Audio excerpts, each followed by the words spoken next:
They said a woman with wax under her fingernails could never stand beside a king. They were wrong. This is the story of how a humble candlemaker from the frontier town of Ashridge became the most powerful woman in the Northern Territories, not by surrendering who she was, but by refusing to let anyone else define her worth.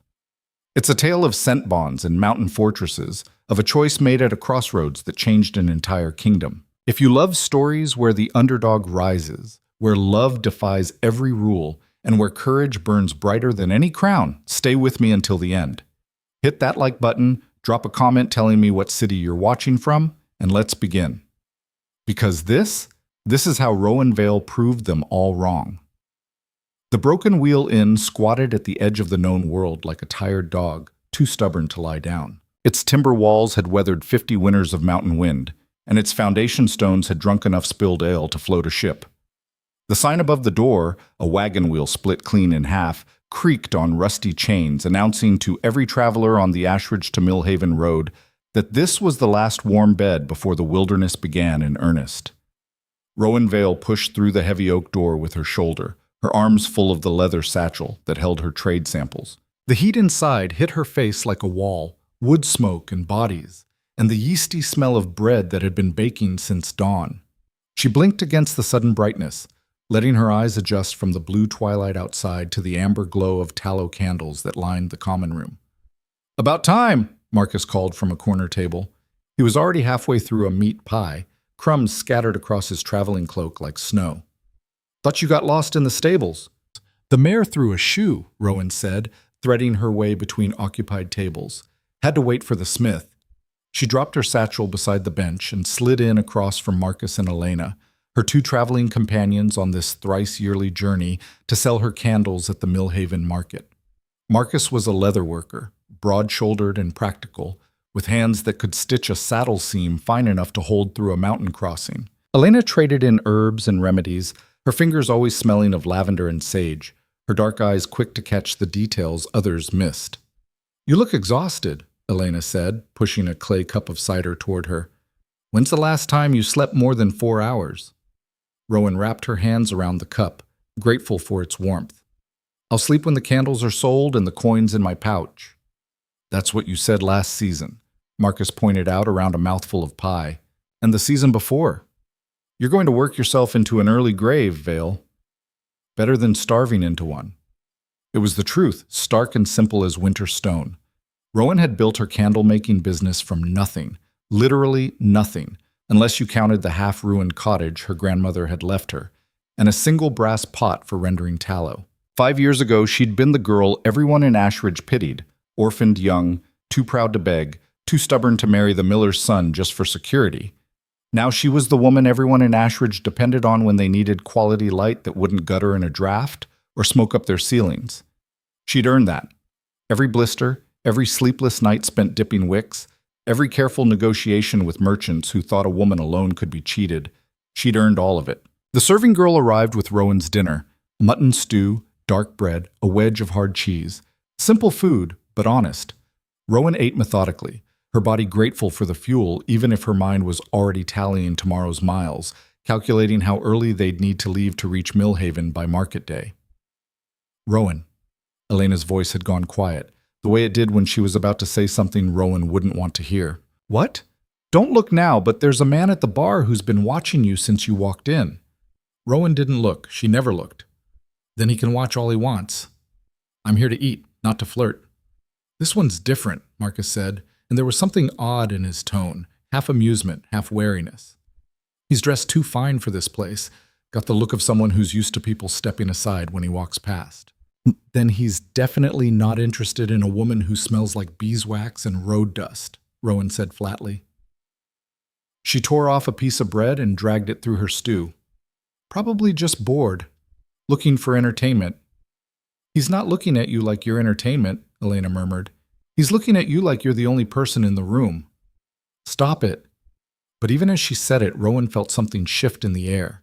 It was subtle at first, the way the quality of sound changes just before a thunderstorm, a kind of pressure building against her skin. And then she smelled it. Pine. Fresh rain. Cold mountain air with an edge of something wild underneath. like fur and frost in the dark between stars. Her head came up sharply. That scent didn't belong here.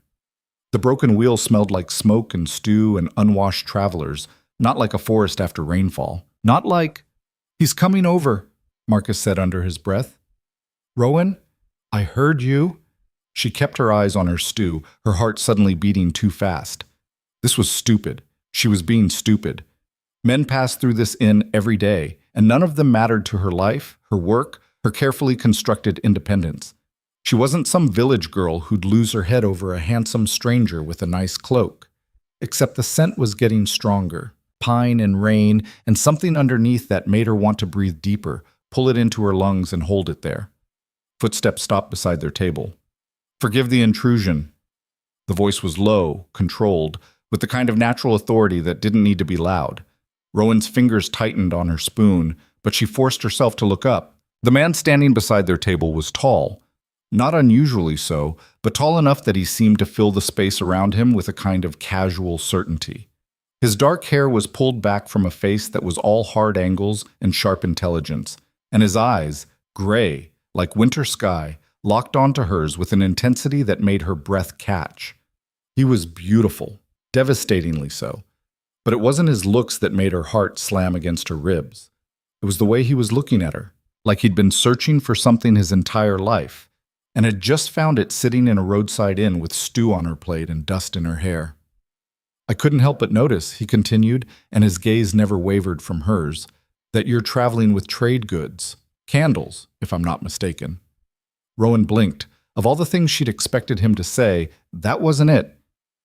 "You can tell that from across the room?" The words came out sharper than she intended, defensive. A slight smile touched his mouth. "I can smell beeswax. And tallow, though the beeswax is stronger. You prefer it for quality work." Elena and Marcus had gone very still. Rowan could feel their attention ping-ponging between her and the stranger, watching this interaction like it was a play they hadn't bought tickets for.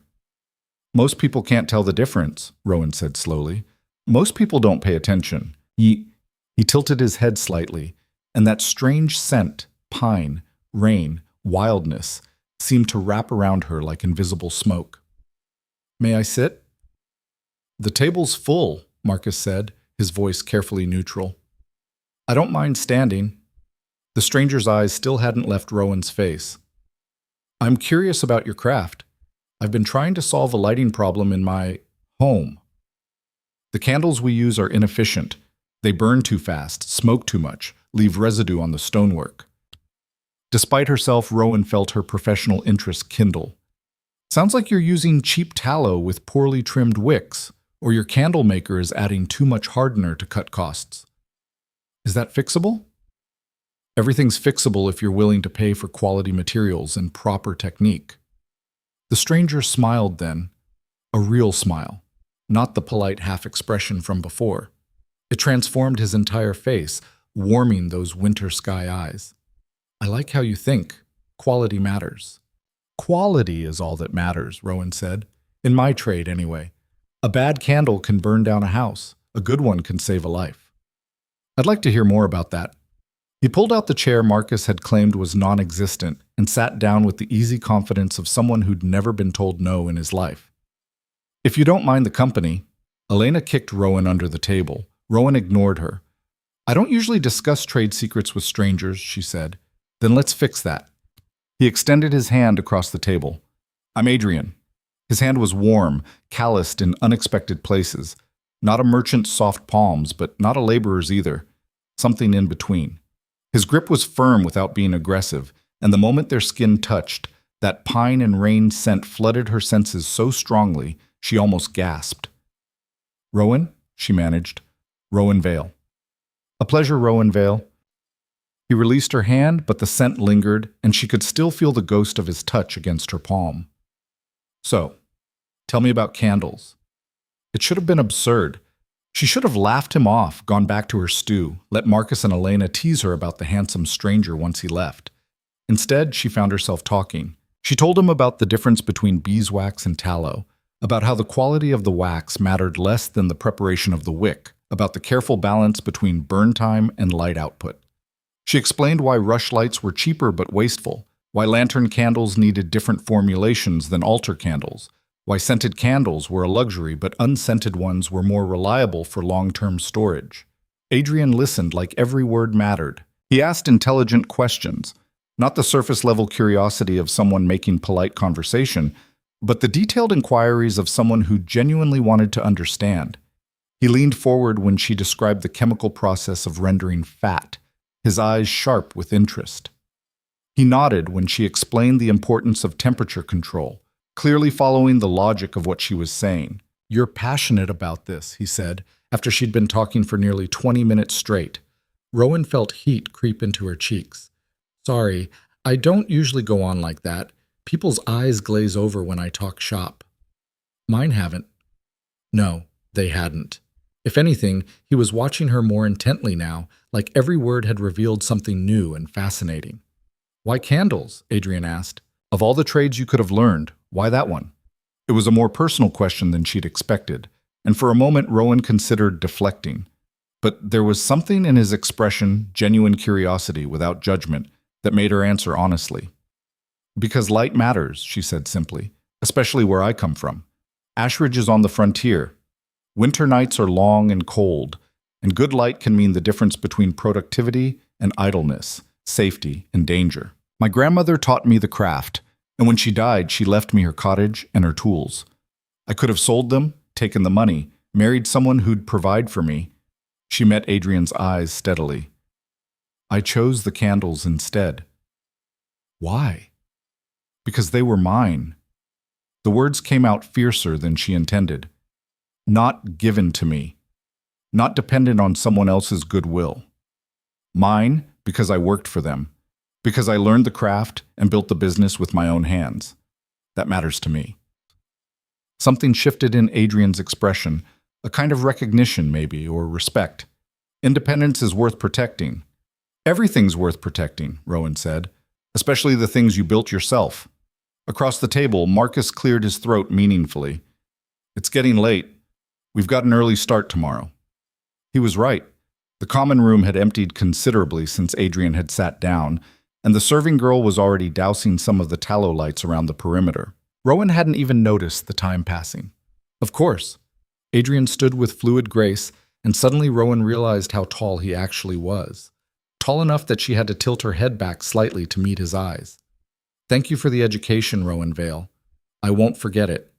"You're welcome," she said, and meant it. He smiled at her one more time, that warm, transformative smile that made her chest feel strange and tight. And then he turned and walked back to the bar where a group of men in traveling cloaks waited for him. They moved around him with unconscious deference, falling into formation as he headed for the stairs that led to the inn's sleeping rooms. The moment he was out of sight, Elena grabbed Rowan's wrist. "What?" she hissed. "Was that?" "What was what?" "Don't play dumb." That man just spent half an hour completely absorbed in a conversation about candle wicks and tallow rendering. Men don't do that unless they're interested. "He had a lighting problem," Rowan said, pulling her wrist free. "He wanted professional advice." "He wanted you," Marcus said bluntly. "And unless I'm blind, you wanted him back." "That's ridiculous." "Is it?" Elena's dark eyes were sharp with concern. "Because you were smiling at him, Rowan. Actually smiling. I haven't seen you smile like that at anyone in years." Rowan opened her mouth to argue, then closed it again. Because Elena was right. She'd been smiling. Worse, she'd enjoyed it. The conversation, the attention, the strange electric feeling in the air whenever Adrian looked at her. "It doesn't matter," she said finally. "We're leaving at dawn, and I'll never see him again. It was just a pleasant conversation with a stranger, nothing more." But even as she said it, that pine and rain scent seemed to cling to her clothes, her skin, like a memory her body refused to forget. They took rooms upstairs, small spare chambers with narrow beds and shutters that rattled in the wind. Rowan lay awake long after Elena's breathing had evened out in the next room, staring at the dark ceiling beams and trying not to think about winter-gray eyes and intelligent questions. She'd meant what she'd said. It didn't matter. Tomorrow they'd be back on the road, and the strange interlude at the broken wheel would fade into just another story about the odd people you met while traveling. Maybe she'd tell it to customers someday, Remember that time a nobleman got curious about candle making and laugh about how seriously he'd taken her explanations? Except she couldn't quite make herself believe he was just curious. The way he'd looked at her, the intensity of it, like she was something rare and valuable, not just a frontier tradeswoman with wax under her fingernails and road dust in her hair. Rowan rolled onto her side, punching the thin pillow into a more comfortable shape. This was stupid. She was being stupid. Men like Adrian, educated, well-dressed, clearly wealthy, didn't fall for women like her. That wasn't how the world worked.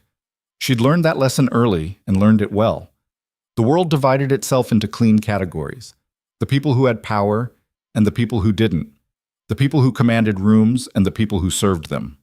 The people who wore fine clothes and the people who made the candles that lit their houses. She knew which category she belonged to, and she'd made peace with it years ago. So why did her chest still feel tight?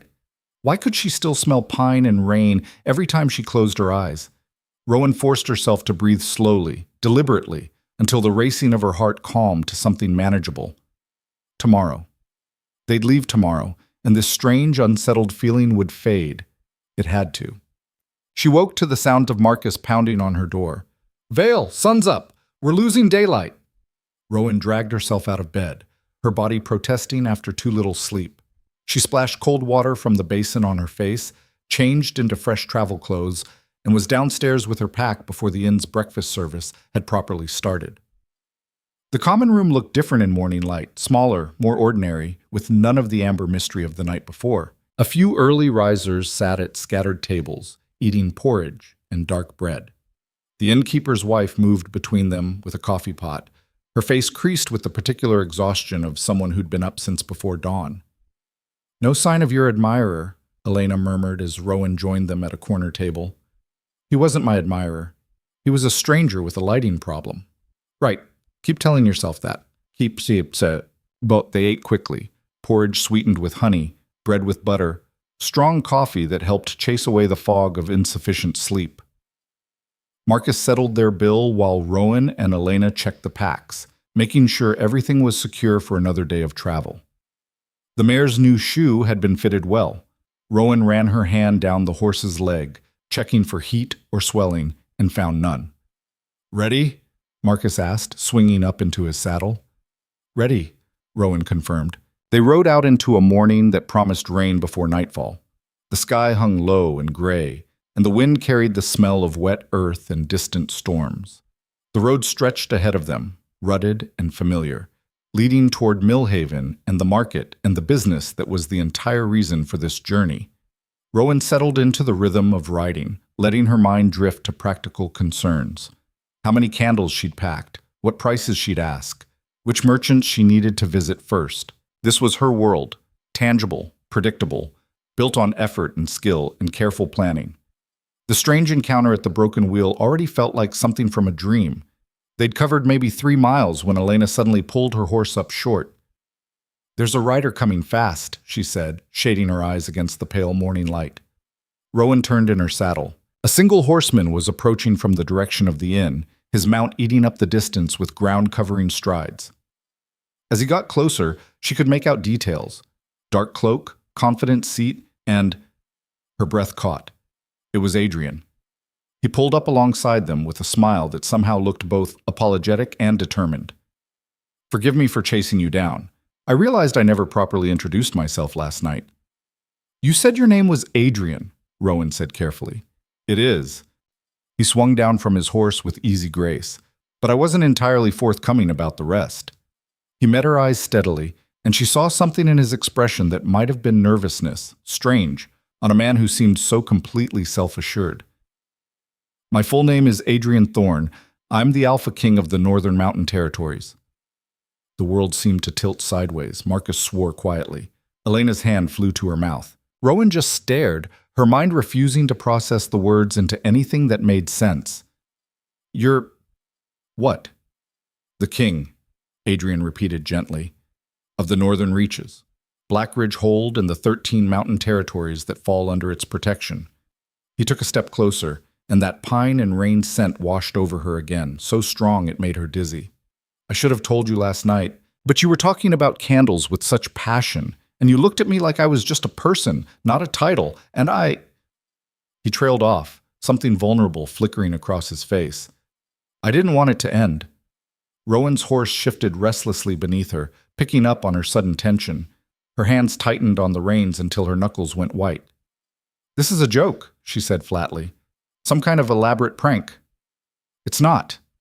Adrian's voice was quiet, but absolutely certain. "I'm sorry for the deception. It wasn't meant to—" "Wasn't meant to what?" The words burst out of her, sharp with rising panic and anger. "Wasn't meant to make me look like a fool? I spent half the night explaining tallow rendering to a king. I told you about my grandmother's cottage and my trade routes like you actually needed the information, like you were actually interested. I was interested." He cut across her rising tirade with quiet intensity. "Every word." "I didn't lie about that, Rowan. I needed to understand your craft, and more than that, I wanted to.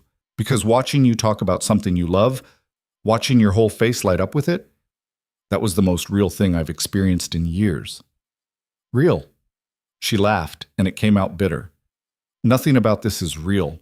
Kings don't sit in roadside inns asking about candle wicks. They don't chase down tradeswomen on the highway. They don't—" She stopped because the look on his face had changed. The vulnerability was still there, but underneath it was something else. Something fierce and certain and almost possessive. "They do," Adrian said quietly, "when they've found their mate." The word hung in the air between them like a physical thing. Mate. Rowan had heard the stories, of course. Everyone had. The old tales about alphas and the rare, unbreakable bonds that sometimes formed between them and another soul. Scent bonds, they called them. Connections so deep that they transcended logic, politics, careful planning. Bonds that couldn't be denied or dismissed, that burned through every reasonable objection like wildfire through dry timber. But those were stories. Legends. The kind of thing that happened to other people in other times, not to a frontier candlemaker on a trade run. "No," she whispered. "Yes." Adrian took another step forward, and his scent wrapped around her so completely she could barely think. "I know this is overwhelming. I know it's not what you expected.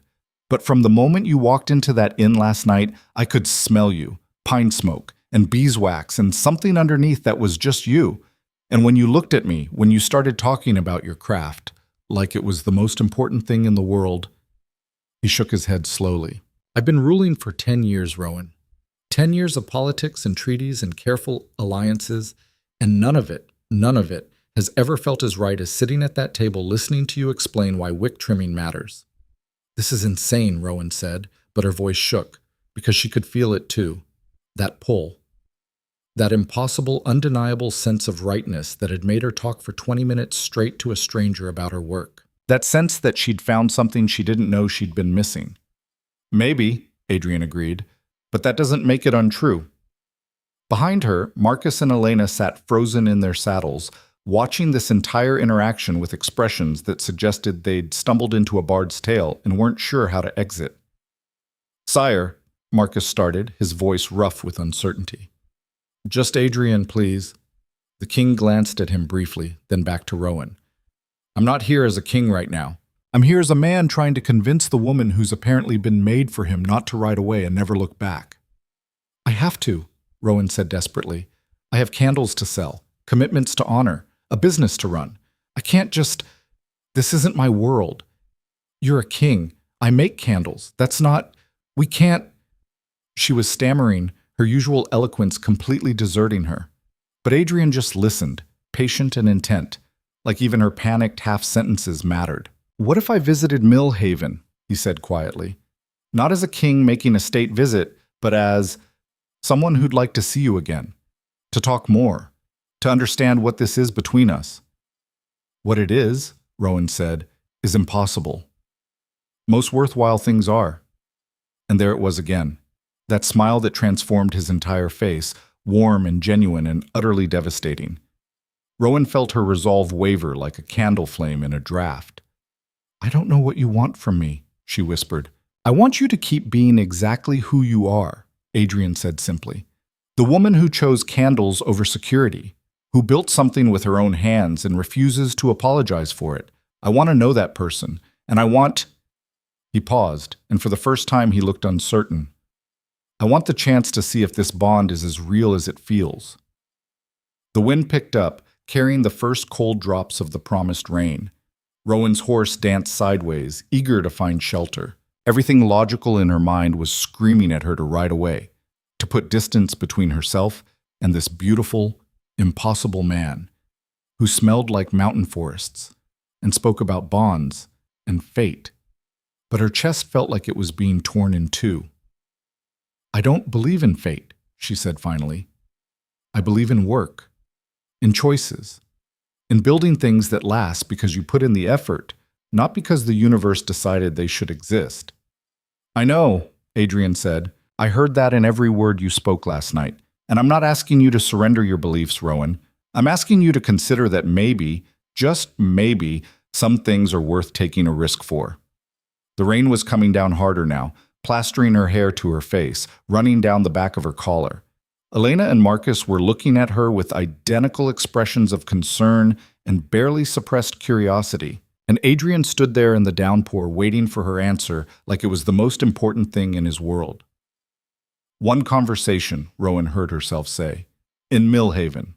One conversation, and then you go back to your mountain fortress, and I go back to my life. That's all I'm promising. The smile that broke across Adrian's face was worth more than every candle she'd ever sold. One conversation, he agreed. That's all I'm asking. He swung back onto his horse with fluid grace, and for a moment their eyes locked across the rain-swept road.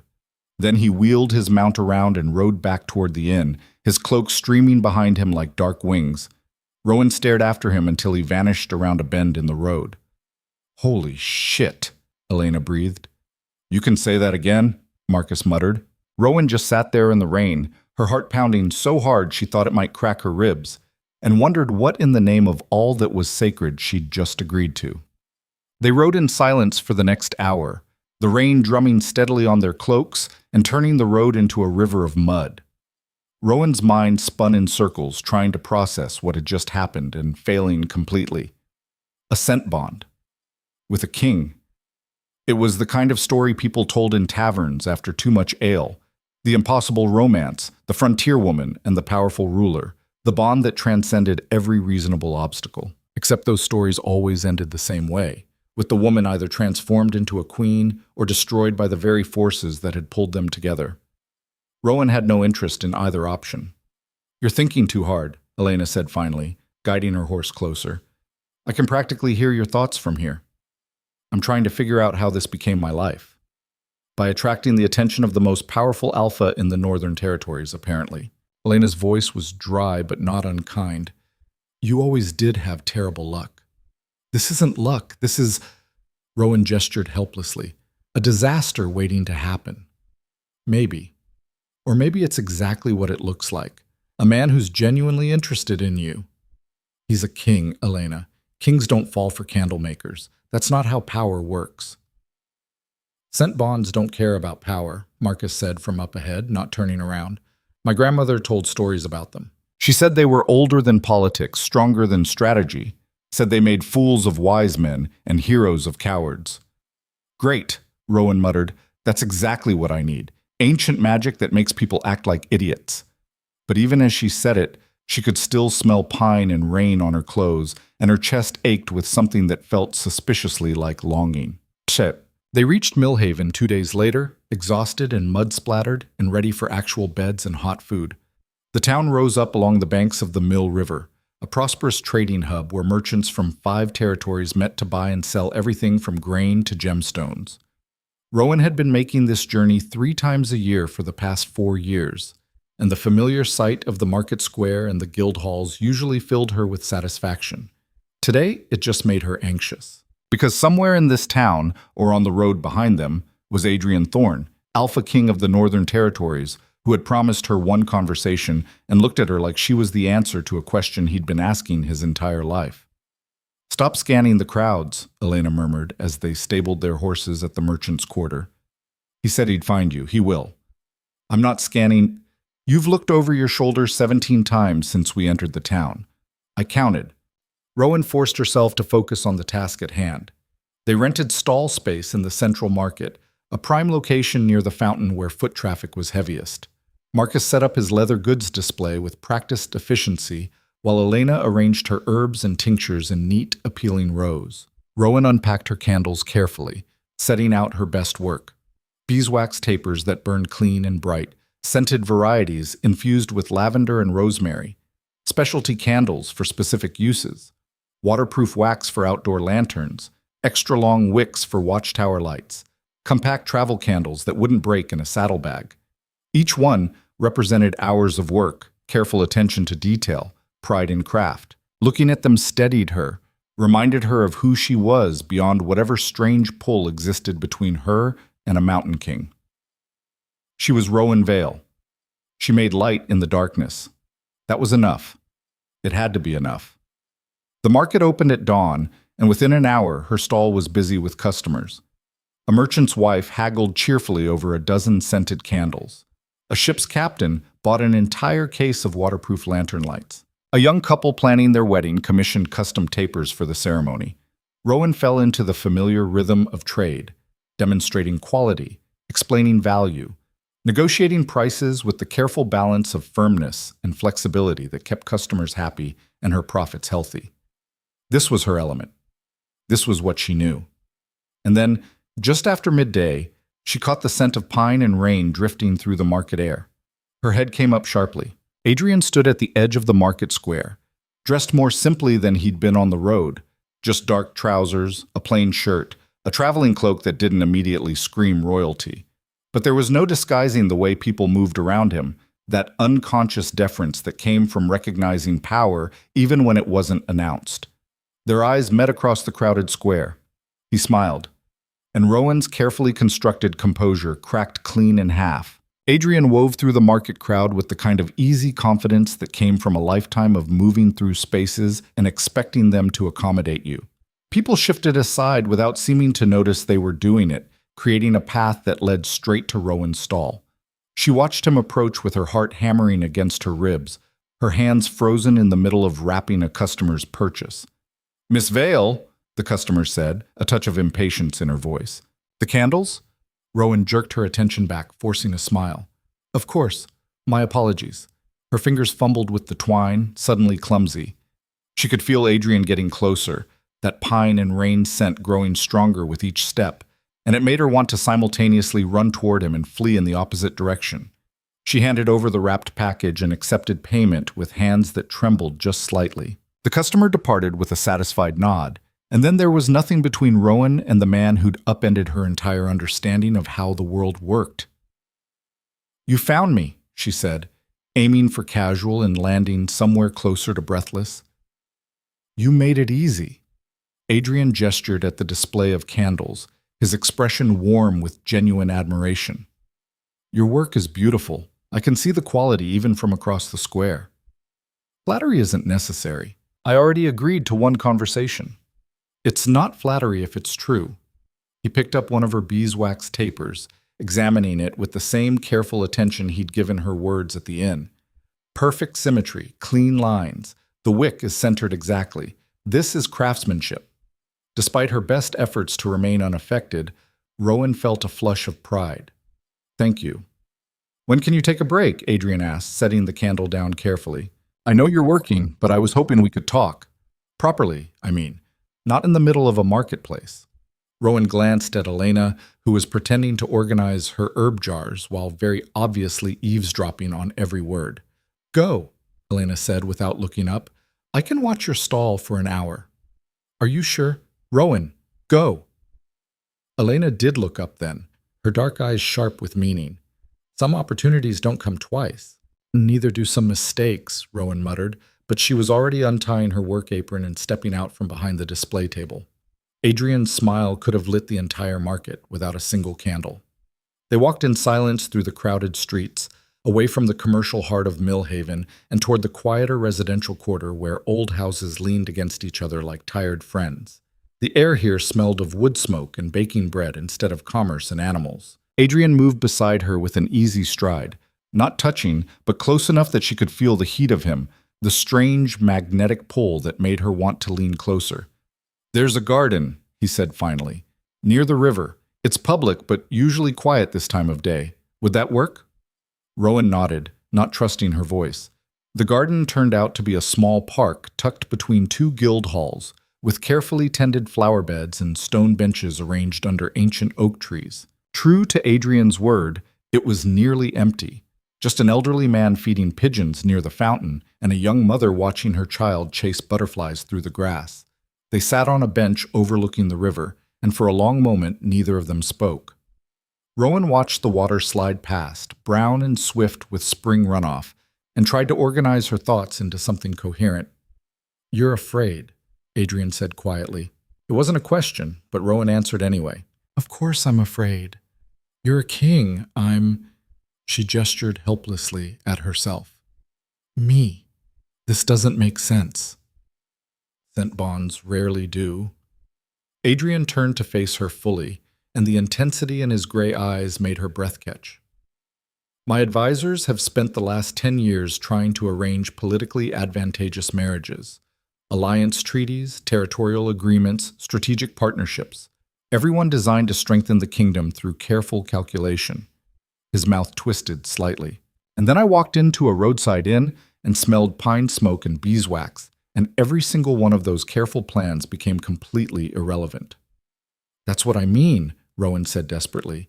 "You have responsibilities, a kingdom to rule, people depending on you. You can't just throw that away because some ancient instinct decided we smell right to each other. Can I?" The question was soft but edged with steel. "I've spent a decade putting duty first, Rowan. Making decisions based on what was best for the territories, for political stability, for the future of the mountain holdings, and I'll keep doing that. But this," he gestured between them, "this isn't about duty. It's about finding something real in a world built on careful lies and strategic alliances." "I'm not some escape from your responsibilities," Rowan said sharply. "I'm not a fantasy you can indulge and then leave when reality comes calling." "I know that." Adrian's voice gentled. "You think I don't understand what I'm asking? You've built a life, a business, an identity completely separate from anyone else's expectations. I'm not trying to take that from you. I'm trying to figure out if there's a way for both of us to have what we've worked for and still explore this connection." Rowan laughed, and it came out bitter. "You're a king. I make candles. There's no world where those things coexist without one of us changing everything we are." "Then maybe we build a new world." The words hung between them, audacious and impossible and somehow exactly right. Rowan wanted to dismiss them, to laugh at the sheer arrogance of a man who thought he could reshape reality to suit his desires.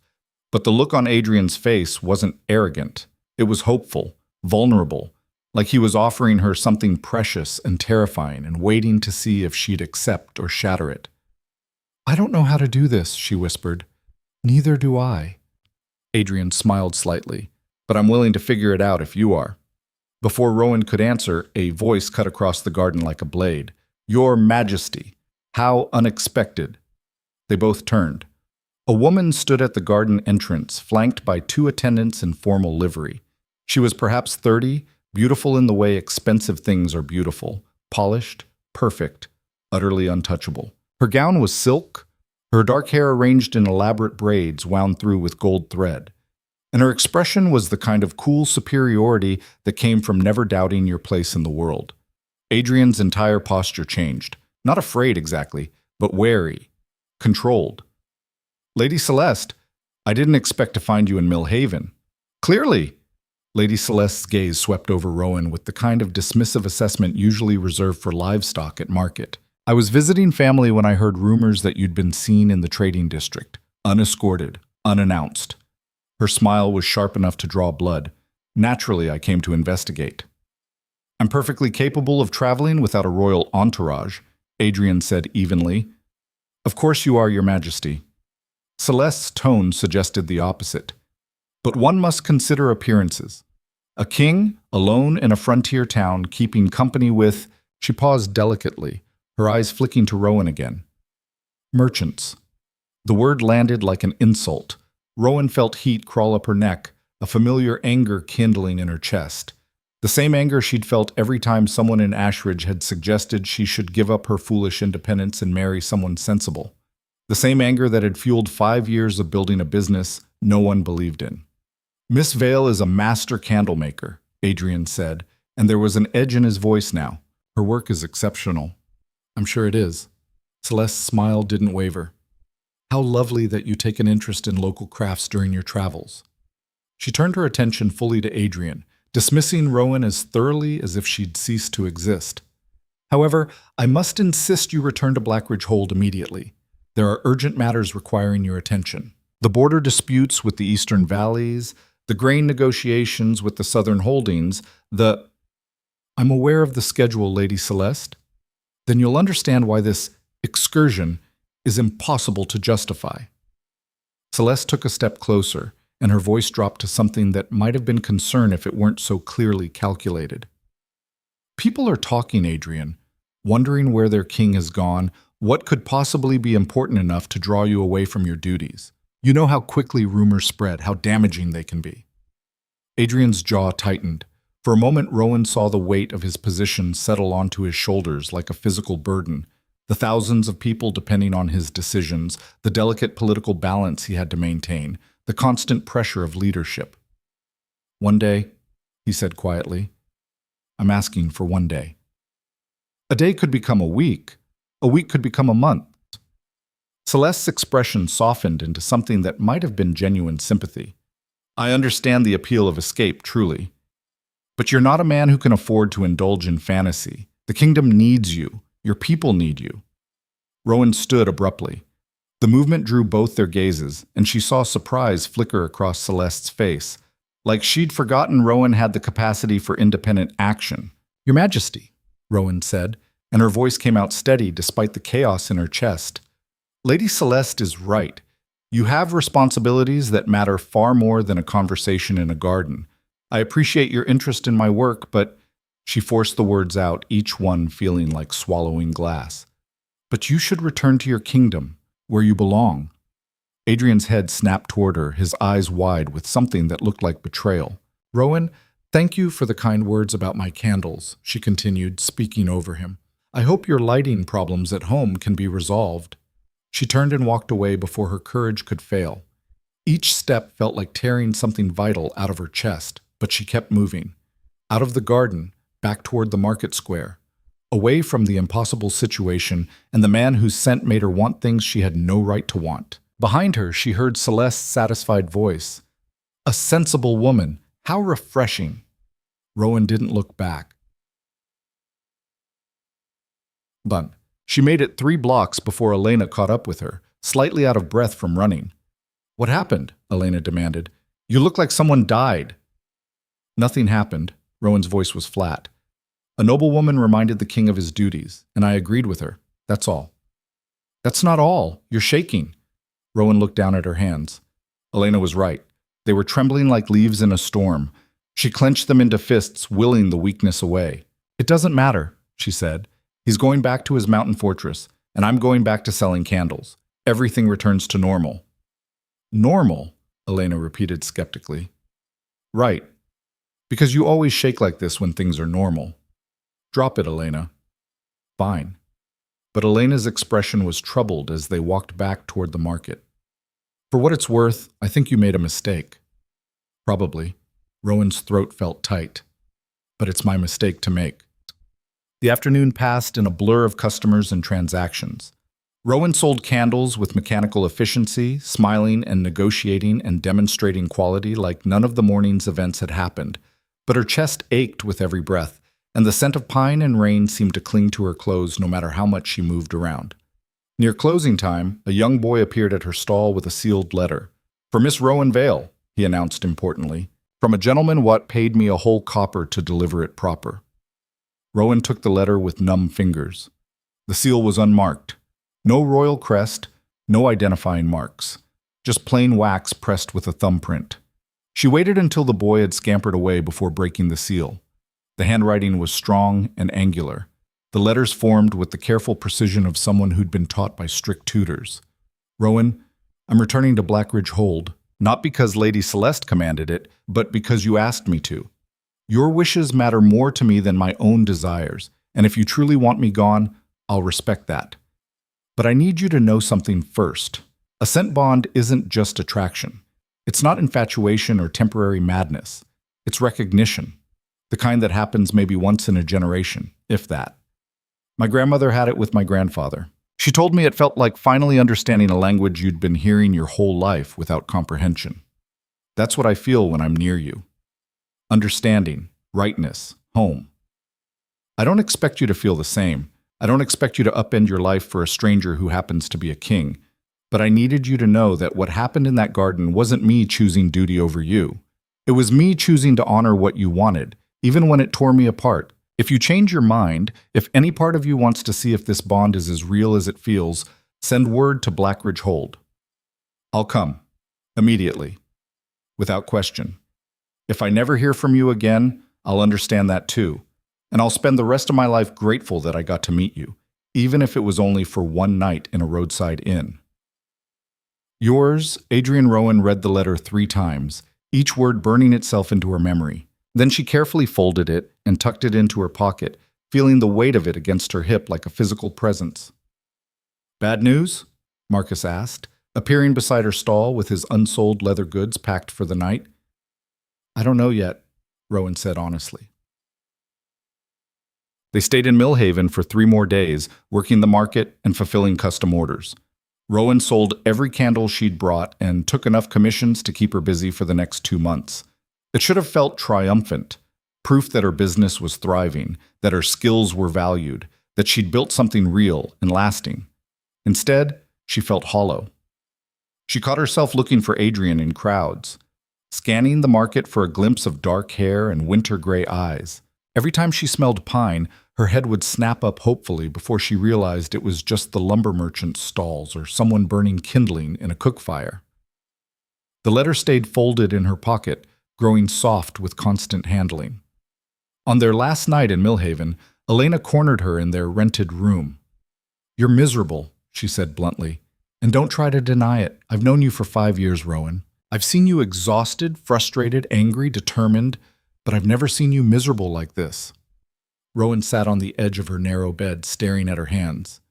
What am I supposed to do, Elena? Chase after a king? Show up at his fortress and say, surprise, I've decided to accept this mystical bond that makes no logical sense? That's not who I am.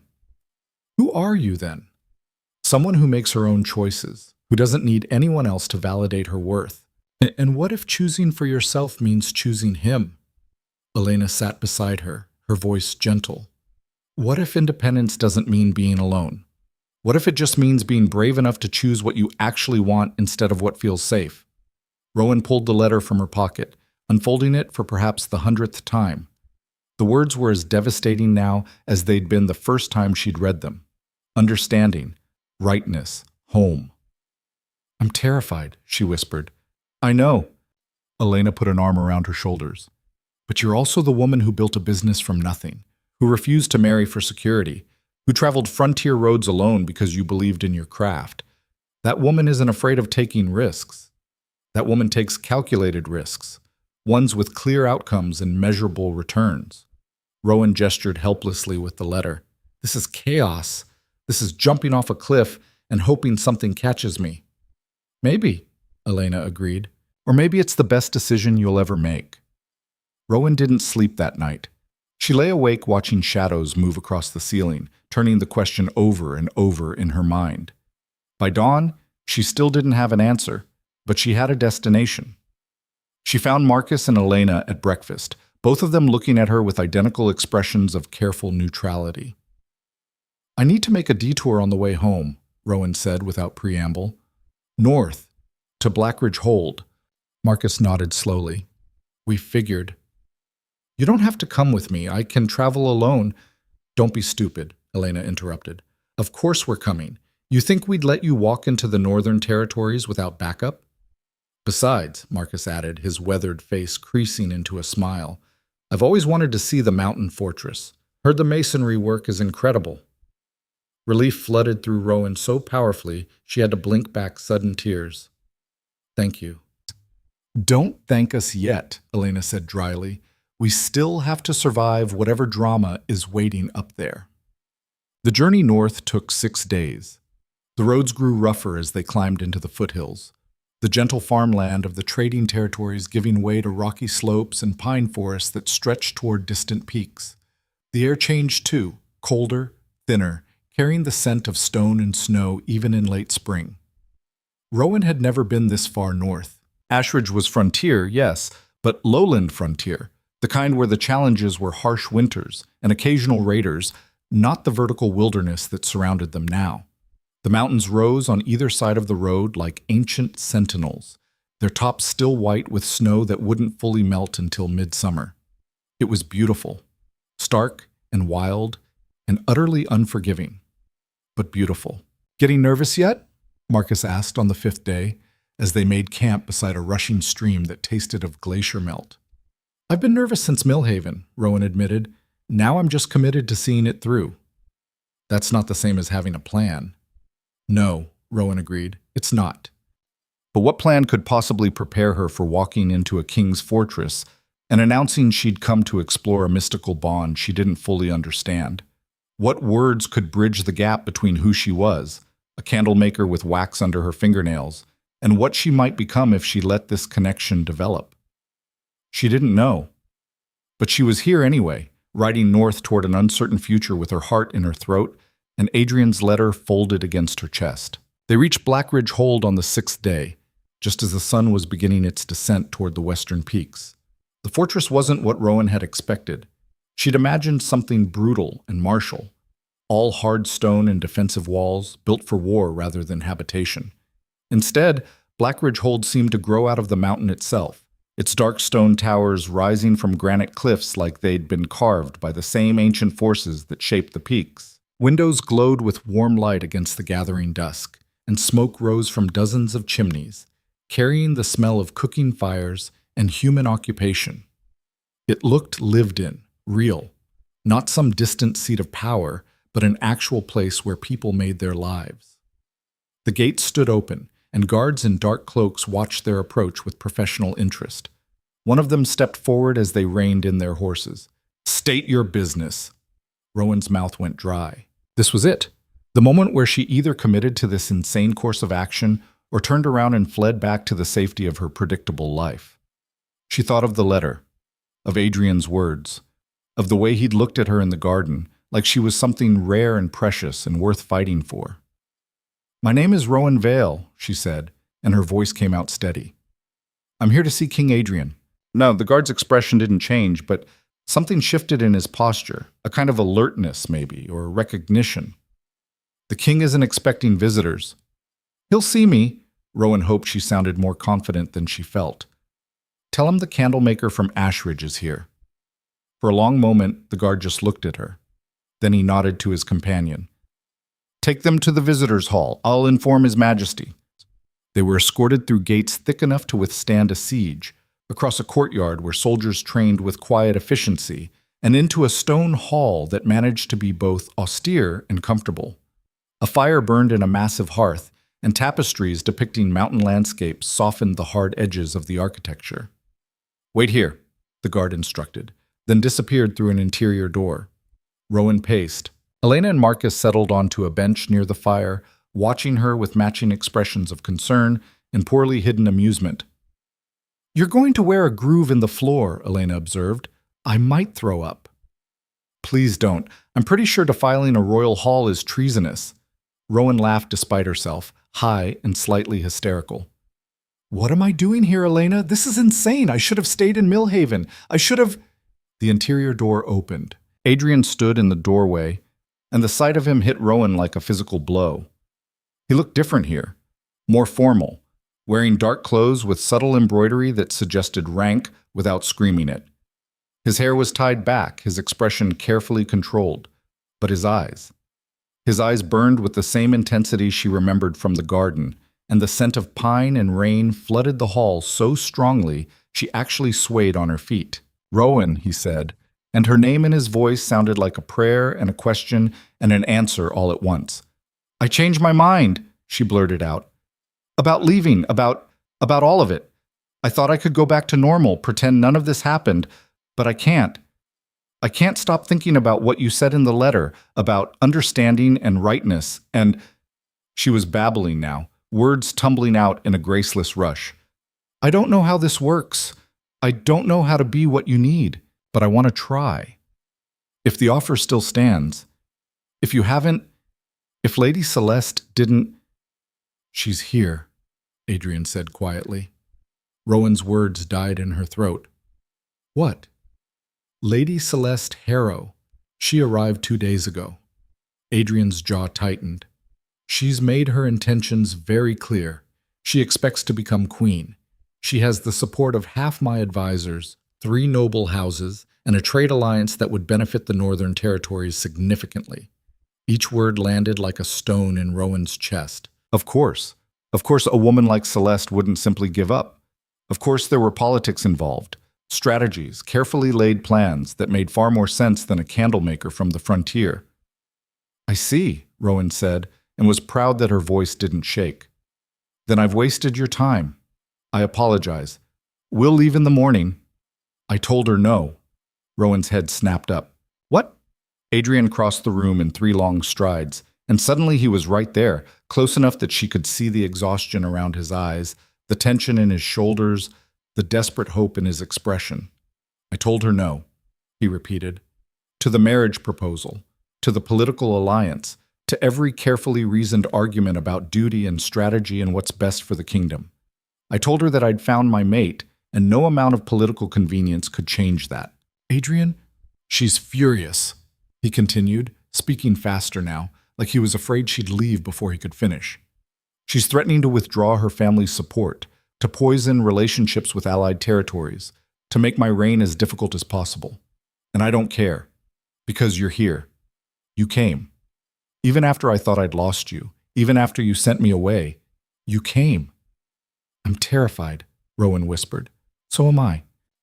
Adrian's hand came up slowly, giving her time to pull away, and cupped her face with infinite gentleness. But I've never been more certain of anything in my life. The scent of him, pine and rain and wild mountain air, wrapped around her completely, and underneath it she could smell her own scent reflected back, beeswax and wood smoke, and the sharp green smell of new candle wicks, their scents twining together like they'd been designed to fit. What happens now? She asked. Now, Adrian said softly, we figure it out together. And then he kissed her. It was gentle at first, questioning, careful, giving her space to refuse. But Rowan had spent 6 days riding north precisely because she was done refusing. She leaned into the kiss, her hands coming up to grip his shoulders, and felt something inside her chest slot into place like a lock finding its key.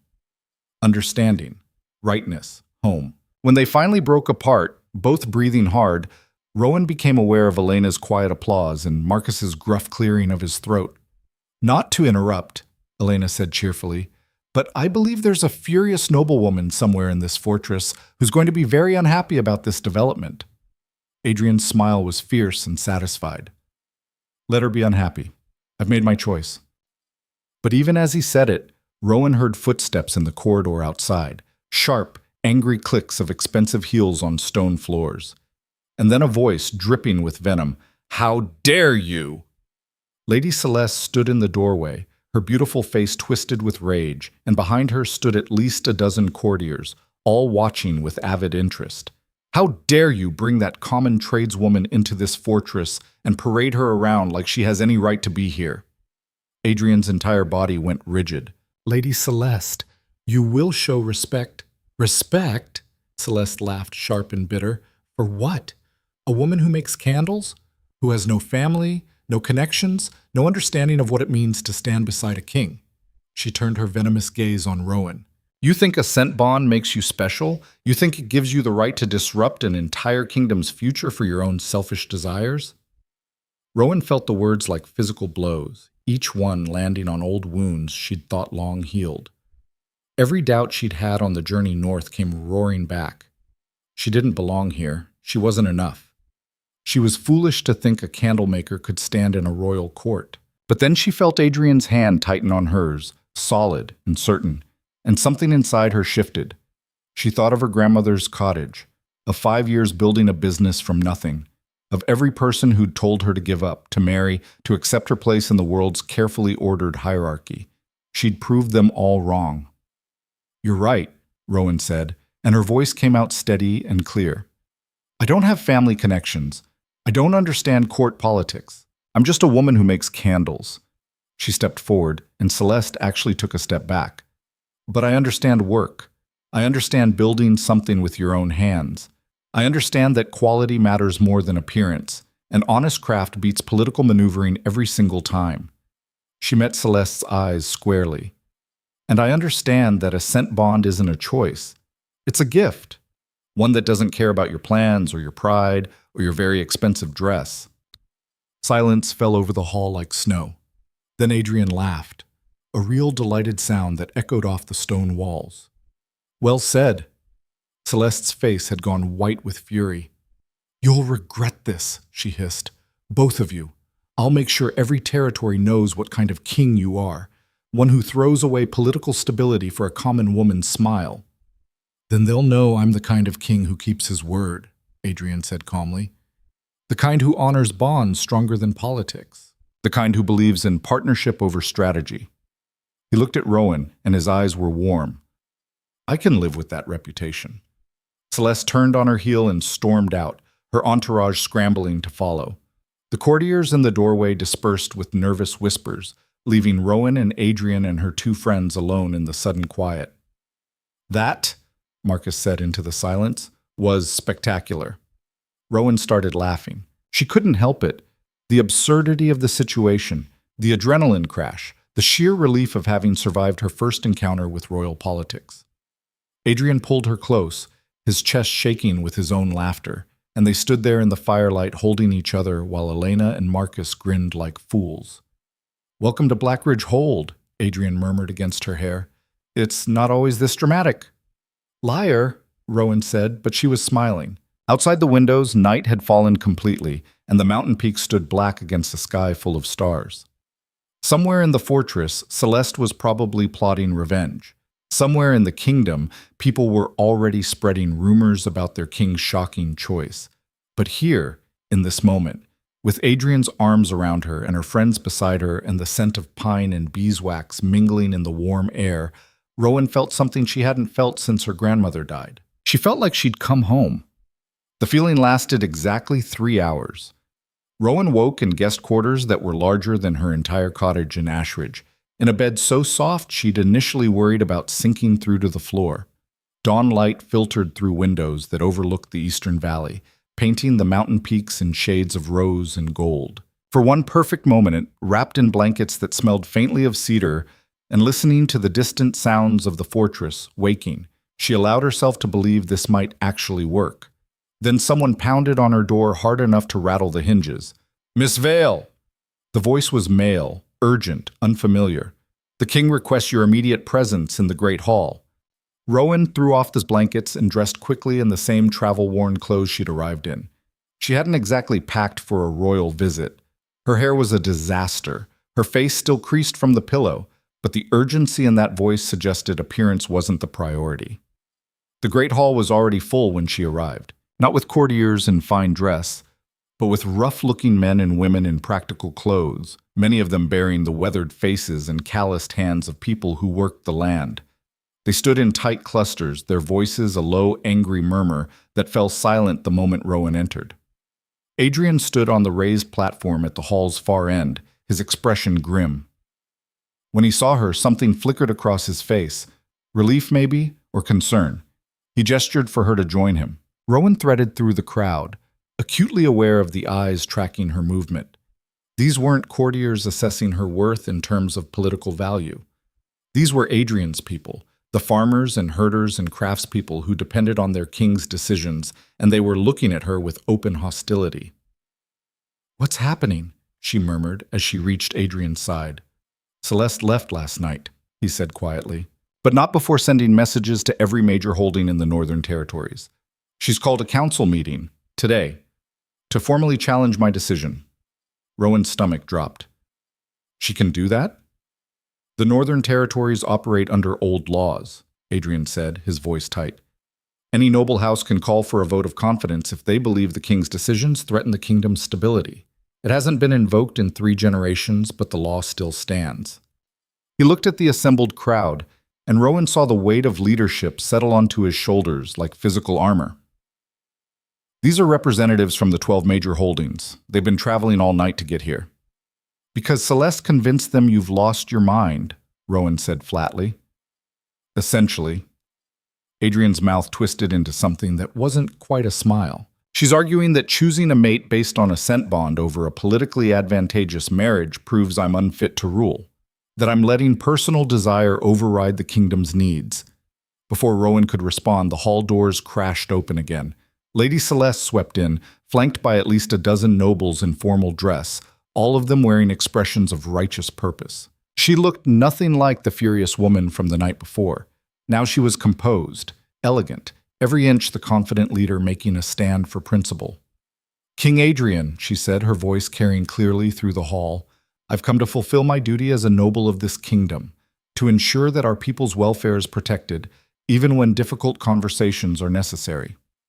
"This isn't a conversation, Lady Celeste," Adrian said coldly. "This is political theater. This is accountability." Celeste turned to address the assembled representatives. "Our king stands before you having made a choice that could destabilize everything we've built. He's rejected a marriage alliance that would have secured trade routes, strengthened our borders, and united 3 major noble houses." She paused, letting the words sink in. "And for what? A scent bond with a woman who has no political value, no understanding of governance, no ability to navigate the complexities of ruling a kingdom." Murmurs rippled through the crowd. Rowan felt heat crawl up her neck, that familiar anger kindling in her chest. But she forced herself to stay silent, to let Adrian handle this. This was his kingdom, his people, his fight. "The scent bond is sacred," Adrian said, his voice hard as mountain stone. "It's older than politics, older than strategy. My grandparents—" "Your grandparents," Celeste interrupted smoothly, "were both of noble blood. Your grandmother understood court politics, had been raised in diplomacy, knew how to navigate the challenges of ruling. She was qualified to stand beside a king before the bond ever manifested." She gestured at Rowan dismissively. "This woman makes candles." "This woman," Rowan said, her voice cutting through the murmurs, "is standing right here, and she has a name." Celeste's eyes narrowed. "Fine. Rowan Vale. Tell these people, honestly, do you have any experience in governance? Any training in diplomacy or trade negotiation or military strategy?" "No," Rowan said steadily. "Have you ever managed anything larger than a small business? Overseen territorial disputes? Negotiated treaties?" "No." "Then explain to us," Celeste said, her voice dripping with false sweetness, "why you believe you're qualified to stand beside a king who rules 12 territories and commands the loyalty of thousands." The hall had gone completely silent. Every eye was on Rowan, waiting for her answer. She could feel Adrian tense beside her, could sense his readiness to defend her. But something in Celeste's expression, that smug certainty that Rowan would crumble under pressure, made her decision easy. "I don't," Rowan said clearly. Adrian's head whipped toward her.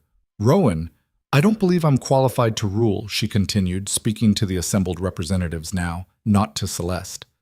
"I've never claimed to be. I'm a candlemaker from Ashridge. I know wax and wicks and how to create light and darkness. That's my skill, my craft, my value."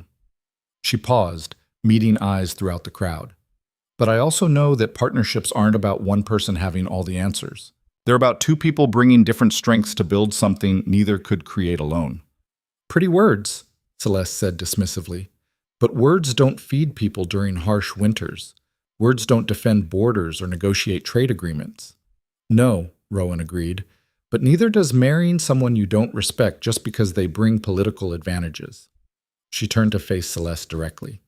"You talk about qualification like it's the only thing that matters. But what qualifies you to be queen? Your family name, your expensive education, your ability to manipulate political situations to your advantage?" She shook her head. "Those things might make you good at court politics. They don't make you good at understanding what people actually need." "And you do?" Celeste's voice was sharp with contempt. "You understand the needs of mountain territories because you've made some candles?" "I understand that light matters," Rowan said quietly, "especially in places where winters are long and resources are scarce. I understand that quality craftsmanship beats cheap shortcuts every single time. I understand that the people who actually do the work, who build and grow and create with their own hands, deserve leaders who respect that work instead of seeing them as chess pieces in political games. A rumble of agreement ran through the crowd. Rowan saw several of the representatives nodding, their expressions thoughtful instead of hostile. But Celeste wasn't finished. Respect doesn't keep people alive when the grain stores run low, she said sharply. Respect doesn't prevent border raids or negotiate peace treaties. You're naive, Miss Vale, dangerously so. And your presence here proves exactly what I've been saying. Our king has lost sight of what actually matters. What actually matters, Adrian said, his voice cold enough to freeze water, is that I found my mate. The bond is real, Celeste. I didn't choose it. I didn't arrange it for political convenience. It simply is. And every law in this kingdom, every tradition we hold sacred, recognizes that bond as binding. Laws can be changed, Celeste shot back, especially when they threaten the kingdom's survival. You're not trying to change laws, Adrian said flatly. You're trying to stage a political coup using tradition as an excuse, and I won't allow it. Then put it to a vote. Celeste's smile was sharp as broken glass. Let the representatives decide. If the majority agrees that this relationship serves the kingdom's interests, I'll withdraw my challenge. But if they agree with me, if they believe you're putting personal desire over political necessity, then you step aside and let someone more qualified lead. The hall erupted in noise. Arguments, protests, shouts of agreement and disagreement all blending into chaos. Adrian's expression had gone carefully blank, but Rowan could see the muscle jumping in his jaw, could smell the spike of anger and frustration in his scent. You have no authority to call for abdication, he said quietly, but his voice cut through the noise like a blade. The vote of confidence can question my decisions. It can recommend actions, but it cannot remove a seated king unless there's clear evidence of incompetence or betrayal. Then let's examine the evidence, Celeste said smoothly. Your decision to reject a beneficial marriage alliance in favor of a woman with no political value. Your decision to elevate a commoner to a position she's unqualified for. Your decision to risk everything this kingdom has built for the sake of a mystical bond that may or may not be genuine. She turned to the crowd. I say that's evidence enough. The bond is genuine, Adrian said, and there was something dangerous in his voice now. And I can prove it. Rowan's heart lurched. Adrian, the old ceremonies, Adrian continued, speaking to the representatives, the ones our ancestors used to verify scent bonds before witnesses. I'll submit to them. Right here, right now. And when the bond is proven real, when there's no question about its authenticity, this challenge ends. Silence fell like a hammer blow. Rowan grabbed Adrian's arm, pulling him slightly aside. What are you talking about? She hissed. What ceremonies? Ancient verification rituals, Adrian said quietly, his eyes never leaving Celeste's face. They involve scent recognition under controlled conditions. Witnesses, blindfolds, multiple trials. It's invasive and uncomfortable and hasn't been used in decades, but it's legally binding. He finally looked at her, and his expression was fierce. If we pass, no one can question the bond's legitimacy. Celeste's entire argument falls apart. And if we fail? We won't. The certainty in his voice should have been reassuring. Instead, it made Rowan's stomach twist with anxiety. I don't like this, she said. Neither do I. But Celeste has backed us into a corner. Adrian's hand found hers, squeezing gently. Trust me, please. Rowan thought of the letter he'd written, of the way he'd looked at her in the garden, of the feeling of rightness that flooded through her every time she breathed in his scent. She thought of 5 years building a business on her own terms, refusing to let anyone else define her worth. Sometimes the strongest choice was trusting someone else to stand beside you. Fine, she said. Let's prove it. They set up the ceremony in the Great Hall, with representatives from all 12 holdings serving as witnesses. Someone produced an ancient leather-bound book containing the ritual protocols, and a white-haired woman who introduced herself as Elder Marin took charge of the proceedings with the brisk efficiency of someone who'd been waiting her entire life for this moment.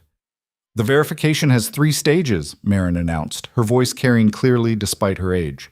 First, scent recognition in isolation. Second, scent recognition under distraction. Third, scent recognition under duress. Both parties must succeed in all three stages for the bond to be verified as genuine. Under duress? Rowan repeated quietly. Don't worry, Adrian murmured. It's mostly psychological pressure. No one's going to hurt you. Somehow that didn't make her feel better. The first stage was straightforward but deeply uncomfortable. They separated Rowan and Adrian to opposite ends of the hall, blindfolded them both, and brought in 7 people to stand near each of them in turn. Rowan's task was to identify which person was Adrian using scent alone. Simple in theory, mortifying in practice. Rowan stood blindfolded in the center of a circle while strangers moved around her, and she breathed deeply, trying to filter through the overwhelming mix of human scents, sweat and leather and wood smoke, and a dozen variations of normal human smell. Then someone stepped closer, and the scent of pine and rain flooded her senses so strongly she actually gasped. Him, she said immediately. That's Adrian. When they removed her blindfold, Adrian stood directly in front of her, smiling. Well done. Your turn, Marin said. They repeated the process with Adrian blindfolded, and Rowan watched his nostrils flare slightly as people moved around him. When it was her turn to approach, she saw his entire body orient toward her like a compass finding north. Her, he said, his voice absolutely certain. That's Rowan. Stage 1, passed. The second stage was harder. They blindfolded both of them again, but this time the hall was filled with deliberately distracting scents. Someone burning strong incense, others carrying bundles of herbs, the overwhelming smell of fresh-baked bread and roasted meat. Rowan's eyes watered beneath the blindfold as the competing scents crashed over her in waves. Find your mate, Marin instructed. Walk toward their scent. If you can navigate through distraction to find each other, the bond is proven strong. Rowan took a tentative step forward, her hands outstretched. The incense made her head swim, and the bread smell was so powerful it nearly masked everything else. But underneath it all, faint but unmistakable, she caught the thread of pine and rain. She followed it like a lifeline through churning water, taking slow, careful steps, filtering out every competing scent until only that one familiar thread remained. Her hands touched warm cloth, solid shoulders. The scent wrapped around her completely, and she knew with absolute certainty she'd found him. Adrian, she whispered. Rowan. His hands came up to cup her face, gentle even through the blindfold. I've got you. When Marin removed their blindfolds, they were standing in the exact center of the hall, wrapped around each other while the witnesses watched with expressions ranging from approval to grudging respect. Even Celeste looked slightly less smug. Stage 2, passed. The final stage, Marin announced, tests the bond under duress. This is where false bonds fail, where political convenience reveals itself as different from genuine connection. What does that mean? Rowan asked warily. Marin's expression was sympathetic but firm. It means we challenge the bond directly. We tell you things designed to break your certainty. We create doubt. If the bond is real, if it's strong enough to survive as the foundation of a partnership, it will hold. If it's based on attraction or wishful thinking or political maneuvering, it will crack. That's psychological torture, Adrian said sharply. That's verification, Marin countered. Our ancestors understood that bonds must be strong enough to survive pressure. That's what this stage tests. She looked between them. If you refuse, the verification fails. If you attempt it and break, the verification fails. The only way forward is to endure. Rowan and Adrian exchanged glances. She could see the concern in his eyes, the protective instinct warring with political necessity. But she could also see the determination, the certainty that what they had was real. We'll do it, Rowan said. They were separated again, Adrian to one end of the hall, Rowan to the other. Elder Marin stood beside Rowan while another elder positioned himself near Adrian.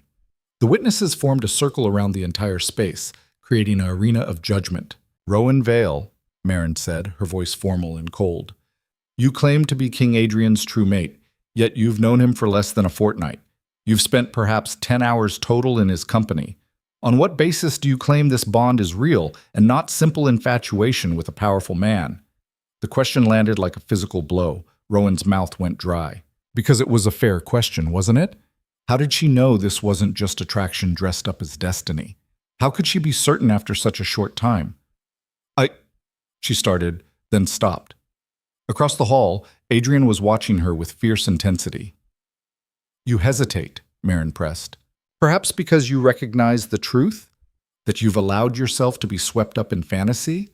That a common candlemaker saw an opportunity to elevate herself and seized it, regardless of the cost to the kingdom? That's not true, Rowan said, but her voice shook.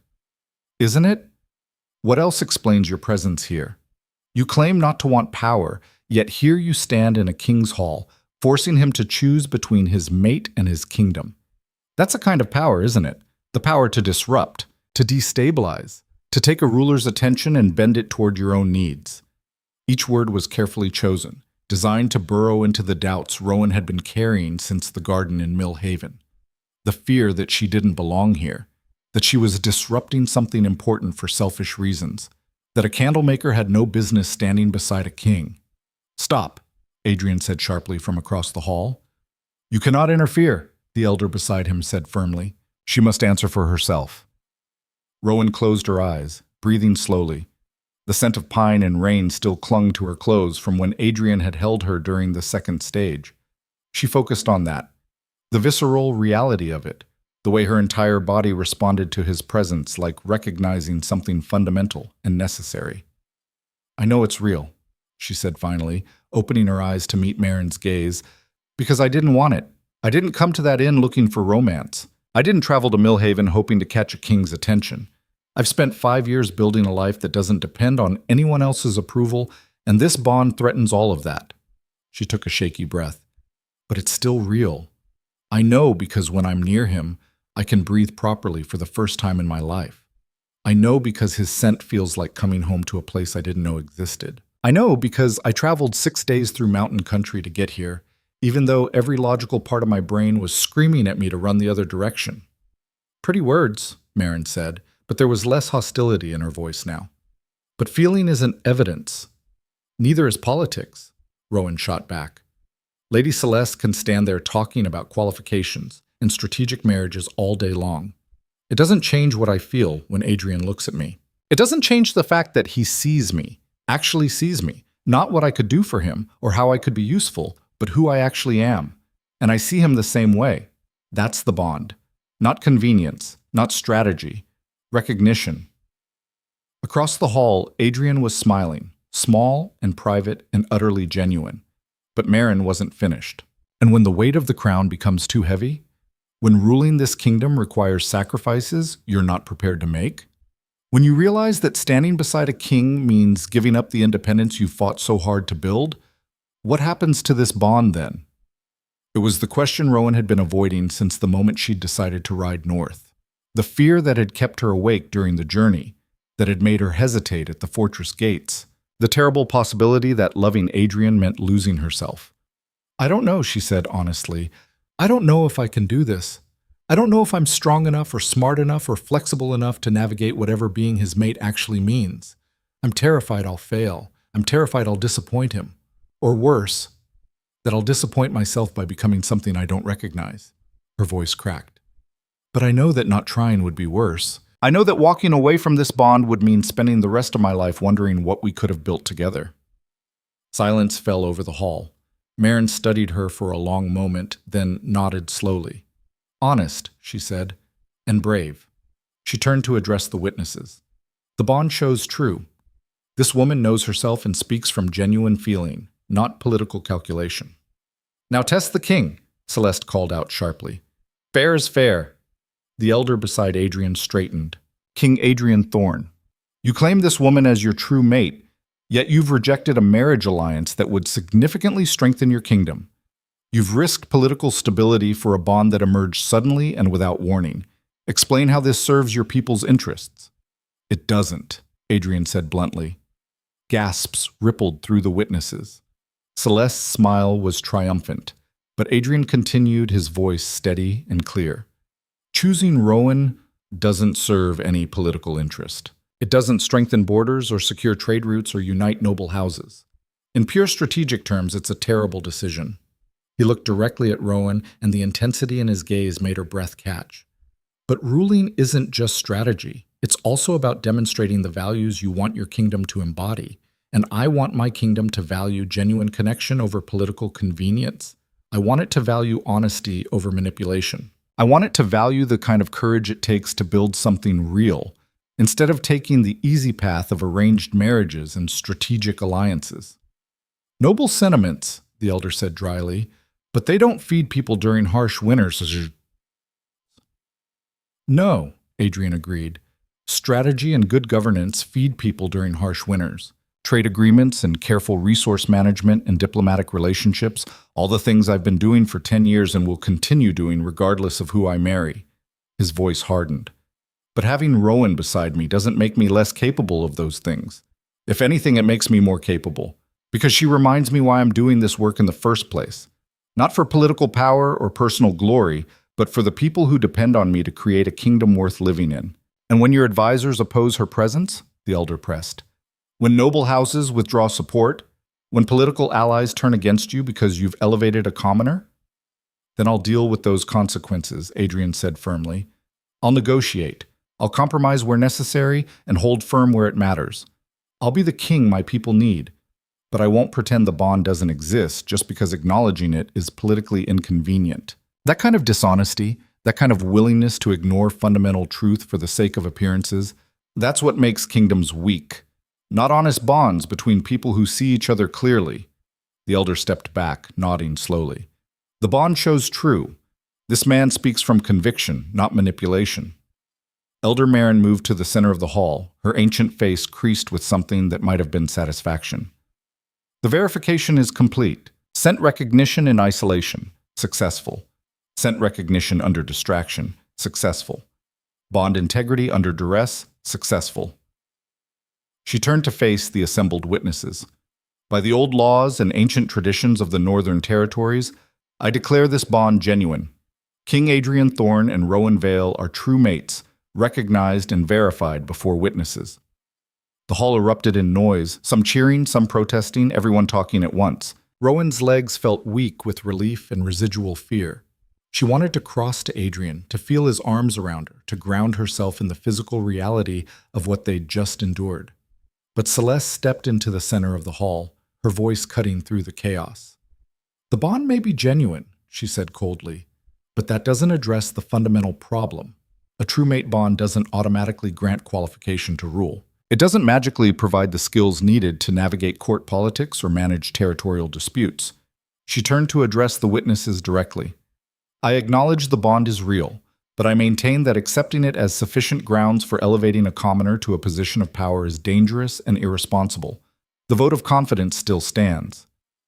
You said you'd withdraw the challenge if the bond was proven real, Adrian said sharply. I said I'd withdraw if it served the kingdom's interests, Celeste corrected. It doesn't. A real bond between unequal partners is arguably more dangerous than a strategic marriage because it can't be dissolved or negotiated. You'll be bound to a woman who can't help you rule, and the kingdom will suffer for it. Then what do you propose? Adrian's voice was dangerously quiet. Celeste's smile was cold and calculated. The bond can remain private, personal. You acknowledge it, but don't make it public. Don't elevate her to any position of authority. Don't parade her through court as your mate. Keep her in the background where she can't do damage, and marry someone qualified to actually help you rule. Absolutely not, Adrian said flatly. Then I call for the vote, Celeste said. Right now. Let the representatives decide if your judgment can be trusted or if your personal feelings have compromised your ability to lead. The representatives were already moving into formation, the traditional configuration for a vote of confidence forming a circle with the king at its center. Rowan watched with growing dread as they took their positions, their faces showing varying degrees of uncertainty and determination. This is madness, Marcus said from where he and Elena stood against the wall. They can't actually remove him from power over this. They can recommend abdication, Elena said quietly. And if enough noble houses support the recommendation, it becomes politically impossible for him to continue ruling effectively. It's a coup without weapons. Rowan felt sick. This was her fault. If she'd never come here, if she'd just stayed in Millhaven and let the bond fade, Adrian wouldn't be facing this challenge to his authority. The kingdom wouldn't be tearing itself apart over whether a candlemaker belonged in a fortress. Elder Marin stepped into the circle beside Adrian. The vote will proceed as follows. Each representative speaks for their holding. They may vote confidence, affirming the king's judgment and right to choose his mate freely. Or they may vote no confidence, recommending abdication or significant restrictions on the king's authority. A simple majority decides the outcome. She paused, looking around the circle. Begin. The first representative stepped forward, a broad-shouldered woman with calloused hands and earth under her fingernails. High Vale holds farms and orchards. We work the land year-round, and we value honest labor over pretty politics. She looked at Rowan directly. A woman who builds her own business understands work, understands what it takes to create something lasting. High Vale votes confidence. Rowan's heart lurched with surprised gratitude. One vote, one small victory. The second representative was less friendly, a thin man in expensive clothes who looked at the proceedings with barely concealed disgust. Iron March values tradition and proven leadership. We don't conduct experiments with the kingdom's future. No confidence. 1 for, 1 against. Rowan's hands clenched into fists. The voting continued around the circle. Some representatives spoke at length about their reasons. Others offered terse declarations and stepped back. The count remained agonizingly close. 3 confidence, 3 no confidence. 4 and 4. 5 and 5. The 11th representative stepped forward, and Rowan's breath caught. It was a young woman, maybe 20, wearing the practical clothes of someone who worked with animals. She looked nervous but determined. Wolfden runs the largest cattle operation in the Northern Territories, she said, her voice shaking slightly. My grandmother founded it 40 years ago when everyone said a woman couldn't manage livestock breeding. She proved them wrong by ignoring what people said was possible and focusing on what actually worked. The young woman met Rowan's eyes. Sometimes the best leaders are the ones who had to fight for their place, who understand what it's like to be underestimated. Wolfden votes confidence. 6-5. Confidence in the lead. But there was still one vote remaining. The final representative was an elderly man who'd been silent throughout the entire proceeding. He stepped forward slowly, leaning on a gnarled walking stick, and the hall fell silent. Stonewatch sits on the border, he said, his voice rough with age. We see the threats other holdings don't, raiders from the eastern valleys, harsh weather that can kill unprepared travelers. We need strong leadership more than anywhere else in the territories. He paused, and Rowan felt her heart sink. This was it, the vote that would end everything. But we also need leaders who understand what strength actually means. Not just military might or political maneuvering, but the strength to stand by your convictions when it costs you. The strength to choose truth over convenience. He looked at Adrian. You've always been a good king, boy, fair and honest and willing to make hard choices. This bond doesn't change that. If anything, it proves it. He straightened as much as his age allowed. Stonewatch votes confidence. The hall exploded with noise, cheering from some quarters, angry protests from others. 7-5. The vote of confidence had passed. Adrian's authority was affirmed. Celeste's face had gone white with fury. This isn't over, she hissed. The noble houses will never accept her. The noble houses will accept the lawfully verified decision of the territorial representatives, Elder Marin said firmly. The vote has been cast. The challenge is resolved. King Adrian retains full authority, and his mate bond is recognized under northern law. Celeste looked like she wanted to argue further, but the representatives were already dispersing, many of them approaching Adrian to offer congratulations or assurances of continued support. She was losing her audience, and she knew it. With one final venomous glare at Rowan, she turned and swept from the hall, her remaining supporters trailing behind her like dark birds. Adrian crossed to Rowan in 3 long strides and pulled her into his arms, holding her so tightly she could barely breathe. His scent wrapped around her completely, pine and rain and relief, and something fiercer, something possessive and protective and utterly certain. It's over, he murmured against her hair. We won. You're safe. But even as he said it, even as Rowan let herself collapse into his embrace, she couldn't shake the memory of Celeste's expression. The cold calculation. The promise of future vengeance. This wasn't over. Not really. It was just beginning. They gave her 3 days of peace. 3 days to settle into the fortress, to meet Adrian's advisors properly, to begin understanding the impossible complexity of what ruling actually entailed. 3 days to work in the fortress chandlery, a dusty, underutilized workshop that she'd immediately claimed as her own, creating candles and trying to find her equilibrium in this strange new life. Elena and Marcus stayed, finding their own places in the fortress community. Marcus discovered that the stable master appreciated quality leatherwork, and Elena's herbal knowledge made her instantly popular with the fortress healer. They were adapting, finding their footing. Rowan tried to do the same, but on the 4th day a messenger arrived from the border. Stonewatch, the holding whose representative had cast the deciding vote, was under attack. Rowan heard the news in Adrian's study, where she'd been reviewing proposals for improving the fortress lighting system. She watched Adrian's expression harden as he read the message, saw the king rise to the surface and replace the man she'd been laughing with moments before. "How bad?" she asked quietly. "Bad. Raiders from the eastern valleys, at least 50 strong. They've breached the outer defenses and are pushing toward the main settlement." Adrian was already moving, shouting orders to the guards outside his door. "I need to ride out immediately. Take the garrison and whatever reinforcements we can gather from the nearby holdings." "I'm coming with you," Rowan said. "Absolutely not. It's too dangerous. The representative from Stonewatch voted for us," Rowan said firmly. "He put his faith in your judgment, and now his holding is burning. I won't sit safely in this fortress while people who supported us are dying." "Rowan, you're not a soldier. You can't—" "I can help." She grabbed his arm, forcing him to look at her. "I know I can't fight, but I can make light. And if you're riding into battle at night, into territory you don't know well, you're going to need reliable lighting. Good candles that won't gutter in the wind, that burn clean and bright enough to mark positions and prevent friendly fire incidents." She met his eyes steadily. "That's my skill. Let me use it." Adrian looked like he wanted to argue, but time was running out. Every minute they delayed was another minute Stonewatch burned. "Stay with the supply wagons," he said finally. "Don't go anywhere near the actual fighting. Promise me." "I promise." It was a lie, and they both knew it.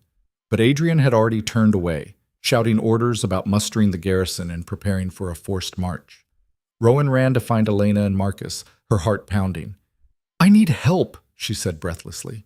"We're riding to Stonewatch. I need to pack every candle in the chandlery, and I need to do it fast." They worked with desperate efficiency, wrapping candles in cloth to prevent breakage, packing them into wooden crates that could be loaded onto supply wagons. Rowan grabbed her tools too, extra wicks, blocks of wax, the small portable burner she used for repairs. If they needed more candles on site, she could make them. The garrison assembled in the courtyard, 50 soldiers in dark armor, grim-faced and efficient.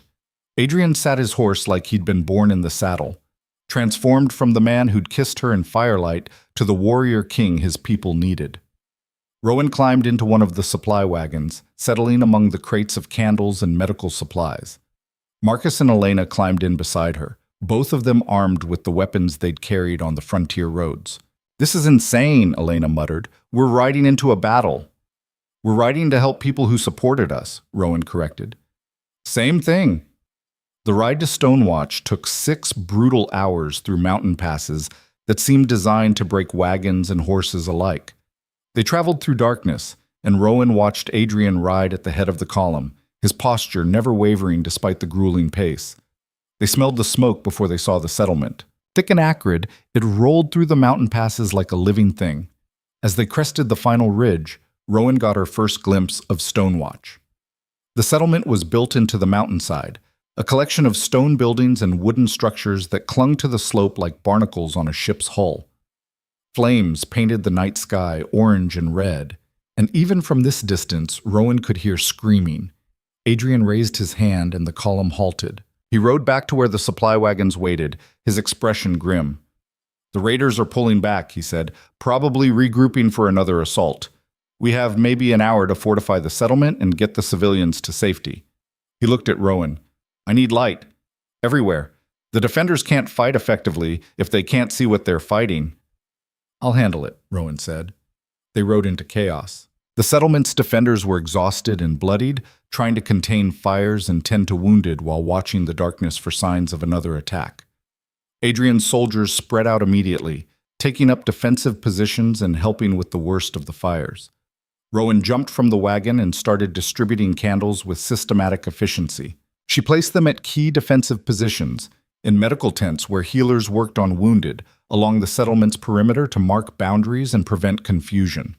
She taught defenders how to shelter the flames against wind, how to position them for maximum light without creating obvious targets. It was methodical work, familiar work, and it steadied her even as the smell of blood and smoke made her stomach turn. She was placing candles along the eastern wall when she heard Marcus shout a warning. Rowan turned just in time to see raiders pouring out of the darkness, not from the expected direction, but from a hidden ravine that cut through the settlement's supposedly secure flank. 20 men, at least, armed with crude weapons and howling like wolves. The defenders scrambled to respond, but they were exhausted and positioned wrong. The raiders would breach the eastern wall in seconds, and once they got into the settlement proper, the fighting would become a massacre. Rowan looked at the candles she'd just placed, at the raiders charging through darkness, at the defenders trying desperately to reposition, and she made a decision. She grabbed the nearest container of oil, meant for lamps, highly flammable, and ran toward the raiders' approach. Behind her, someone screamed her name. Maybe Adrian, maybe Elena. It didn't matter. She reached the narrow point where the ravine opened into the settlement and started pouring oil across the ground, working fast, creating a line of liquid that stretched from one wall to the other. The raiders were getting closer, close enough that she could see their faces in the dim light. Rowan grabbed one of her candles, the flame guttering in the wind, and threw it onto the oil. The fire erupted like a living thing, a wall of flame that roared up from the ground and blocked the ravine completely. The raiders stumbled back, screaming, their charge broken by the unexpected barrier. For one perfect moment, Rowan felt triumph. She'd bought the defenders time, she'd turned the tide. Then she felt the heat at her back and realized, with terrible clarity, that she'd poured too much oil. The fire was spreading, fast, toward the settlement's wooden structures, toward the medical tents where wounded defenders lay helpless. "No," she whispered. She tried to beat out the spreading flames with her cloak, but it was like trying to stop a flood with her bare hands. The fire had found fuel, dry wood, thatched roofs, anything that would burn, and it was devouring everything in its path. Strong hands grabbed her, pulling her back. Adrian's face swam into view, smoke-stained and furious and terrified. "What did you do?" he shouted over the roar of flames. "I tried to help," Rowan said, and her voice broke. The raiders were coming, and I thought..." But her words were lost as part of the eastern wall collapsed, sending sparks and burning debris cascading into the settlement. People were screaming, running, trying to save what they could while flames consumed everything around them. Rowan had saved them from the raiders, and in doing so, she'd destroyed their home. The fire painted everything in shades of hell, orange and red and black, smoke billowing thick enough to choke on. Rowan stood frozen in Adrian's grip, watching the flames she'd started consume building after building, spreading faster than anyone could contain it. Somewhere in the chaos, a child was crying. Somewhere else, someone screamed orders that were lost in the roar of destruction. "We need to move," Adrian said, his voice cutting through her paralysis. "Now! The whole settlement is going to burn if we don't create fire breaks." He pulled her toward where his soldiers were already working, tearing down structures in the fire's path to create gaps it couldn't cross. Rowan stumbled after him, her mind spinning with horror and guilt. She'd been trying to help.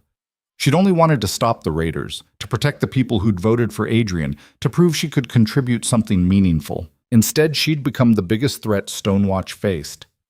"Get her out of here," one of the defenders shouted, pointing at Rowan with a soot-blackened hand. "She's the one who started this. She's destroying everything." She stopped the raiders from breaching the wall. Adrian shot back, but his voice was tight with strain. "And now she's burning down the whole settlement. Get that woman away from here before she kills us all." More voices joined in, angry and frightened and looking for someone to blame. Rowan felt the weight of their fury like physical blows, each accusation landing on the same bruises Celeste had left during the verification ceremony. She didn't belong here. She wasn't qualified. She was dangerous precisely because she didn't understand the consequences of her actions. They were right. They were absolutely right.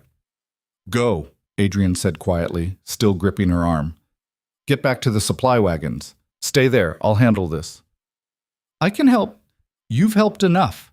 The words came out harsher than he probably intended, sharpened by exhaustion and stress. Adrian's expression softened slightly. Please, Rowan, just stay safe. Let me fix this. He released her and turned away, shouting orders about fire breaks and water lines and evacuating the wounded. Rowan stood alone in the smoke and chaos, watching him become the king his people needed while she stood useless on the sidelines. Elena appeared out of the smoke, her face streaked with ash. Come on, before someone decides to throw you in the fire yourself. They made it back to the supply wagons where Marcus was helping load wounded onto stretchers. He took one look at Rowan's face and swore quietly. That bad? Worse. Elena guided Rowan to sit on the wagon's edge. She tried to help. It went wrong. Now everyone thinks she's sabotaging the settlement. I wasn't trying to Rowan's voice cracked. The raiders were coming. I just wanted to stop them. I know. Elena squeezed her shoulder. But intent doesn't matter when buildings are burning. Rowan watched the fire rage for hours, watched Adrian's soldiers and Stonewatch's defenders work themselves to exhaustion, creating barriers and hauling water and saving what they could. She watched the eastern quarter of the settlement, where she'd poured the oil, burn to the ground despite everyone's best efforts. By the time they got the fire under control, dawn was breaking over the mountains, painting the smoke-filled sky in shades of gray and pink. The settlement looked like a war zone. Charred timbers jutted from collapsed buildings. Ash covered everything like dirty snow. Exhausted defenders sat or lay wherever they'd finally stopped moving, too tired to even celebrate their survival. And through it all, Rowan could feel their eyes on her. Hostile. Accusing. Waiting for her to make things worse. Adrian found her as the sun fully cleared the peaks, his face gray with exhaustion. He sat beside her on the wagon without speaking, and for a long moment, they just stared at the ruins. How many dead? Rowan finally asked. 3 defenders killed by raiders before we arrived. 5 more injured badly enough that they might not make it. Adrian's voice was flat, drained of emotion. No civilian casualties, and the fire didn't reach the medical tents, so it could have been worse. But it's still my fault. You were trying to help. That doesn't make it better. Rowan turned to look at him, and the devastation in his eyes made her chest ache. They're right, Adrian. Celeste was right. I don't belong here. I don't understand how to navigate this world. I make things worse even when I'm trying to make them better. One mistake doesn't define you. It does when that mistake destroys people's homes. Rowan gestured at the smoking ruins. How am I supposed to stand beside you when I can't even help defend a settlement without burning it down? Adrian opened his mouth to respond, but a voice interrupted him. Your Majesty, we need to talk. The elderly representative from Stonewatch, the man who'd cast the deciding vote in Adrian's favor, stood a few feet away, leaning heavily on his walking stick. His clothes were covered in ash, and there was a burn on his left forearm that looked painful. Adrian stood immediately. Elder Grimm, I'm so sorry. The damage to your holding is significant, Grimm interrupted. 20 buildings destroyed, including the main granary and half our livestock shelters. It'll take months to rebuild, assuming we can afford it. His sharp eyes moved to Rowan. Because of her. Rowan forced herself to stand to face the condemnation she deserved. I know. I'm sorry. I was trying to stop the raiders from breaching your defenses, but I didn't think about... You didn't think at all, Grimm said bluntly. You saw a problem and threw yourself at it without understanding the consequences. Like a child playing with fire. Each word landed like a hammer blow, but Rowan didn't look away. She owed him that much, the respect of facing his judgment directly. However, Grimm continued, and something in his tone shifted. You also saved us from a massacre. The raiders were coming through that ravine in force. If they'd breached the eastern wall, they would have been inside the settlement before we could reposition. We would have lost dozens of defenders, probably more civilians. He paused. Instead, we lost buildings, stone and wood, things that can be replaced. Rowan blinked. You're not angry? Oh, I'm furious, Grimm said flatly. You destroyed a significant portion of my holding through reckless action, but I'm also honest enough to recognize that your reckless action prevented something worse. He looked at Adrian. She has good instincts and terrible execution. That's a training problem, not a character flaw. Training, Adrian repeated slowly. She spotted the threat before any of us did, Grimm pointed out. She responded immediately, without hesitation. She used the resources available to her, fire in this case, to solve a tactical problem. Those are valuable skills in a leader. His mouth twisted slightly. She just needs to learn how to apply them without burning down everything around her in the process. Rowan felt something loosen in her chest. Not quite hope, but maybe the possibility of it. You still think I can learn this? I think you have to, Grimm said, because you're bonded to our king, which means you're part of this kingdom whether you're ready or not. The question isn't whether you belong here. The question is whether you're willing to do the work to become what this role requires. It was the most practical assessment anyone had offered yet. Not romantic declarations about destiny or scathing condemnations of her unworthiness, but a simple statement of reality. This was her life now, and she could either learn to navigate it or keep destroying things through ignorance. I want to learn, Rowan said quietly. I want to help, properly. Not like... She gestured helplessly at the ruins. Then start by helping us rebuild, Grimm said.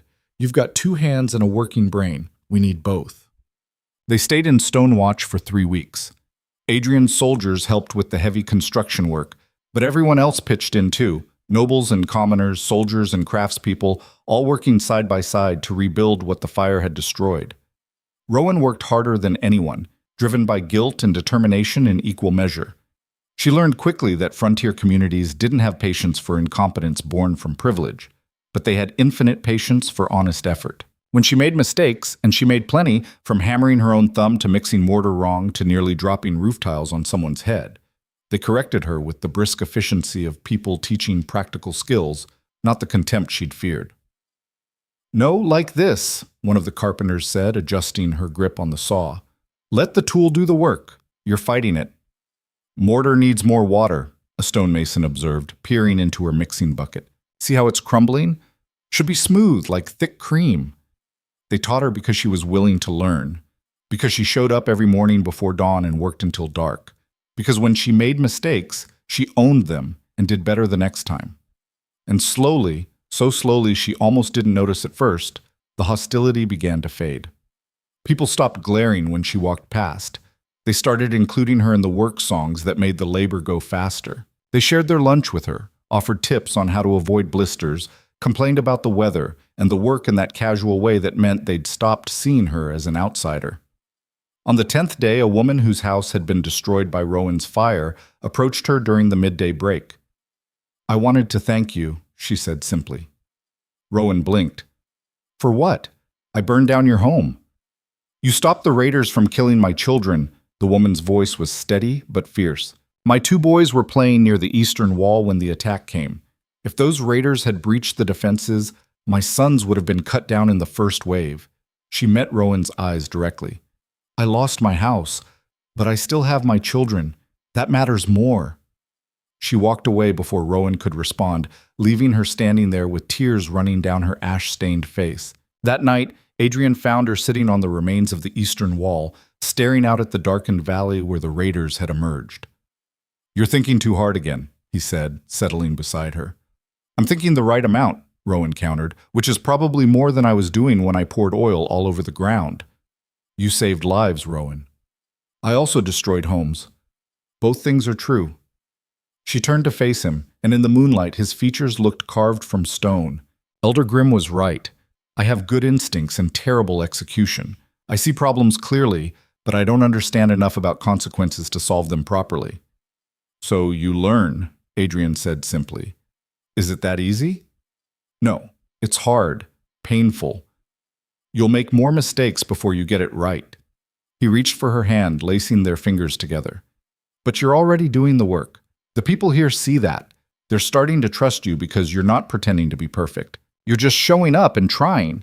Rowan squeezed his hand, drawing strength from the solid warmth of him. Celeste would never make a mistake like this. Celeste would never have seen the raiders coming, Adrian said. She would have been too focused on political maneuvering to notice an actual threat. You saw it because you're paying attention to what matters. He paused. That's why you'll be a better partner for me than she ever could have been. You see the real problems. You just need to learn how to solve them without collateral damage. It was the most pragmatic declaration of faith anyone had ever given her, and somehow that made it more meaningful than flowery compliments would have been. "I don't want to just be your partner," Rowan said quietly. "I want to be useful to this kingdom, to these people. I want them to look at me and see someone who contributes, not just someone who happened to be bonded to their king."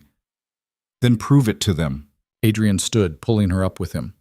"Show them that a candlemaker from Ashridge can learn to think like someone who belongs in these mountains, not by abandoning who you are, but by applying your skills to new problems." "How?" "I don't know yet," Adrian admitted, "but I trust you to figure it out." And the answer came 3 days later while Rowan was working on rebuilding the granary. The structure needed to be fireproof, or at least fire-resistant, given what had happened.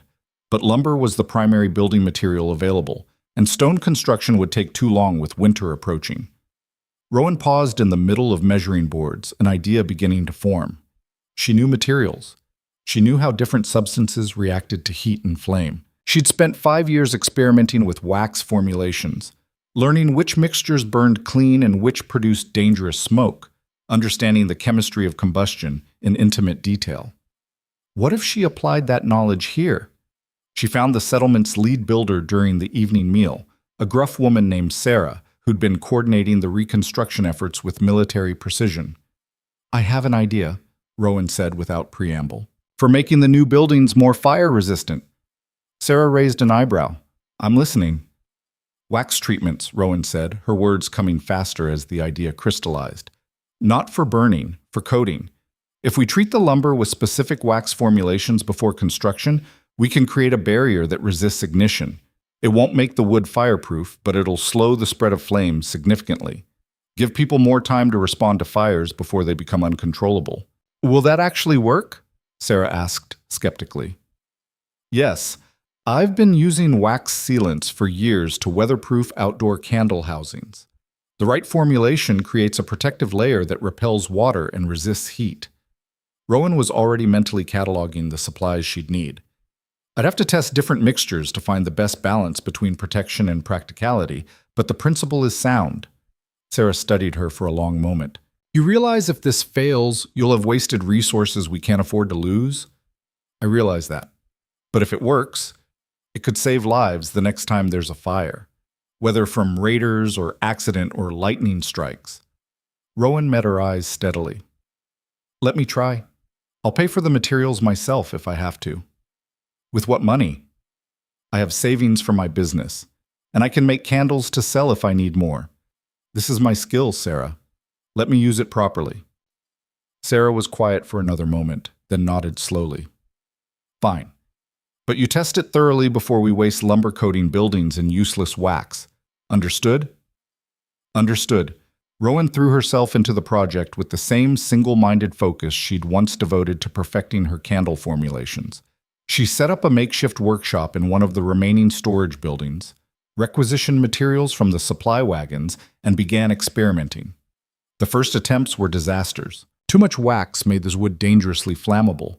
Too little provided no protection at all. Wrong proportions created toxic smoke when exposed to heat. She burned through dozens of test samples, carefully documenting each failure and adjusting the formulation. Elena found her on the 5th day, surrounded by charred wood samples and pages of notes. "You look terrible," Elena observed. "I'm close," Rowan said without looking up. "I think if I adjust the beeswax to tallow ratio and add mineral salts as a stabilizer..." "When's the last time you slept?"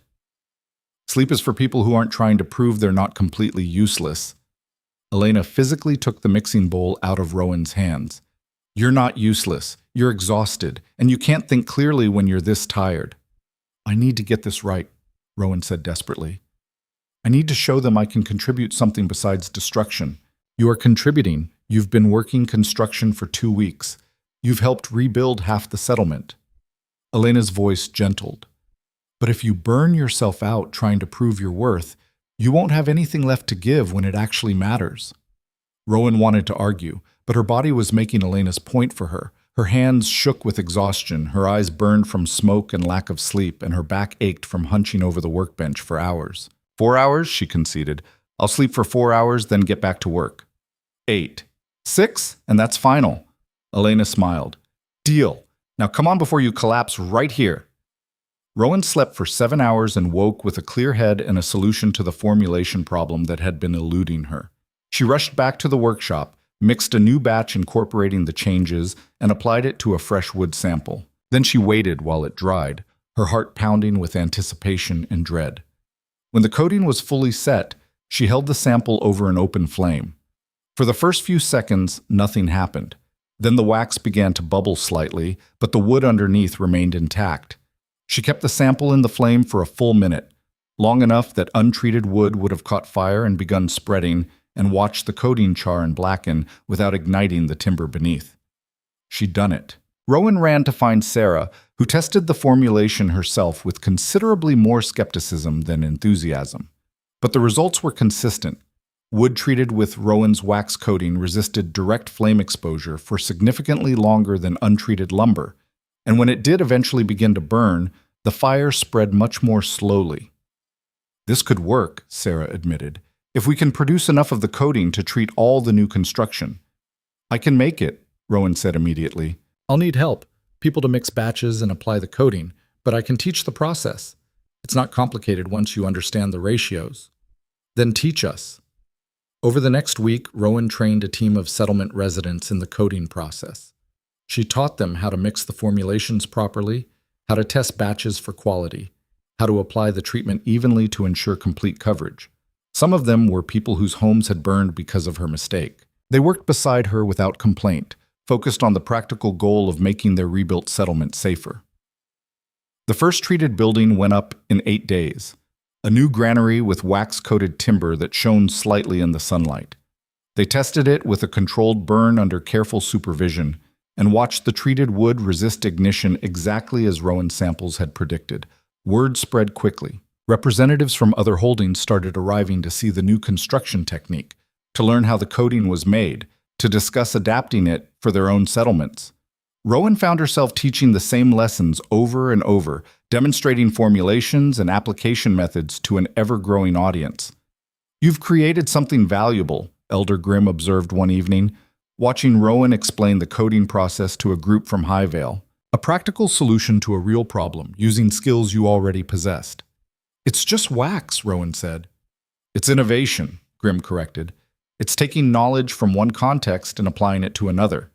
That's exactly what this kingdom needs. People who can see problems differently because they come from different backgrounds. He paused. Celeste would never have developed something like this. She's too invested in traditional solutions to traditional problems. Celeste would have prevented the fire in the first place, Rowan pointed out. Maybe. Or maybe she would have made different mistakes, political ones that hurt people in less visible but equally damaging ways. Grimm's expression was thoughtful. Leadership isn't about being perfect. It's about being useful. You're learning to be useful in ways that matter. The compliment settled into Rowan's chest like warmth, easing some of the guilt she'd been carrying since the night of the fire. But that's, They returned to Blackridge Hold after 3 weeks in Stonewatch, accompanied by a convoy of representatives who wanted to discuss implementing fire-resistant coating in their own holdings. The fortress seemed different somehow, not physically changed, but differently positioned in Rowan's mental landscape. It was no longer an intimidating seat of power she didn't belong in. It was a place where she had work to do. The chandlery she'd claimed became a workshop for coating formulation, and the unused lower halls transformed into training spaces where she taught the technique to craftspeople from across the territories. Adrian attended several of the sessions, asking intelligent questions and taking notes with the same focused attention he brought to treaty negotiations. "You're enjoying this," Rowan observed one evening after a particularly successful training session. "I am," Adrian admitted. "It's rare to see something genuinely new emerge in governance. Most of what I do is managing existing systems, keeping trade routes functional, maintaining defensive positions, negotiating disputes that have existed in various forms for generations." He gestured at the treated wood samples that lined her workspace. "This is innovation. It's exciting." "It's just wax," Rowan said again, but she was smiling. "It's brilliant," Adrian corrected. "And more importantly, it's yours. Something you created that's making the kingdom stronger." The formal recognition came 2 weeks later during a gathering of territorial representatives at Blackridge Hold. Adrian called Rowan to stand beside him in the Great Hall, the same hall where Celeste had challenged his judgment and demanded verification of their bond. The Northern Territories face constant challenges, Adrian said, his voice carrying clearly through the assembled crowd. Harsh weather, difficult terrain, limited resources. We survive by adapting, by finding new solutions to old problems, by valuing innovation over tradition when innovation serves our people better. He turned to Rowan, and the pride in his expression made her breath catch. Rowan Vale came to this kingdom as a candlemaker from Ashridge. She had no political training, no understanding of court protocols, no experience in governance. Adrian paused. She also had skills none of us possessed, knowledge we didn't value until she showed us how to apply it differently. She made a terrible mistake at Stonewatch, one that cost significant resources and could have been far worse. But she didn't hide from that mistake. She worked to understand it, to learn from it, and to create something that prevents similar disasters from happening elsewhere. Murmurs of agreement rippled through the crowd. Rowan saw the representatives from Stonewatch nodding, saw Sarah and Elder Grimm watching with expressions of approval. Fire-resistant coating is now being implemented in 7 holdings, Adrian continued, with more requesting training. It's a simple innovation born from practical knowledge, and it's already saving resources and potentially lives. He looked at Rowan directly. That's the kind of contribution this kingdom needs. Not political maneuvering or strategic marriages, but honest skill applied to real problems. He reached for her hand, lacing their fingers together in front of everyone. I present to you Rowan Vale, my recognized mate and partner in governance. Not because tradition demands it, but because she's proven her value through her actions. Because she's demonstrated the kind of leadership this kingdom requires, the courage to try, the humility to learn from failure, and the determination to create solutions that serve the people who depend on us. The hall erupted in applause. Not universal, Rowan could see some faces that remained skeptical or hostile, but genuine and widespread. The representatives from holdings using the coding stood and cheered. Sarah raised her fist in a gesture of solidarity. Even some of the noble families who'd initially supported Celeste were clapping, their expressions thoughtful rather than hostile. Rowan felt tears prick her eyes, not because of the recognition itself, but because it was earned, not given out of deference to the king's mate, but acknowledged because she'd done something genuinely useful. After the ceremony, as the crowd dispersed into smaller conversations, Elder Grimm approached with a slight smile. "Well done," he said simply. "I couldn't have done it without Stonewatch giving me the chance to prove myself," Rowan said. "You gave yourself that chance by showing up and doing the work," Grimm corrected. "We just provided the opportunity." He paused. "There will be more challenges. Celeste hasn't given up. She's just regrouping.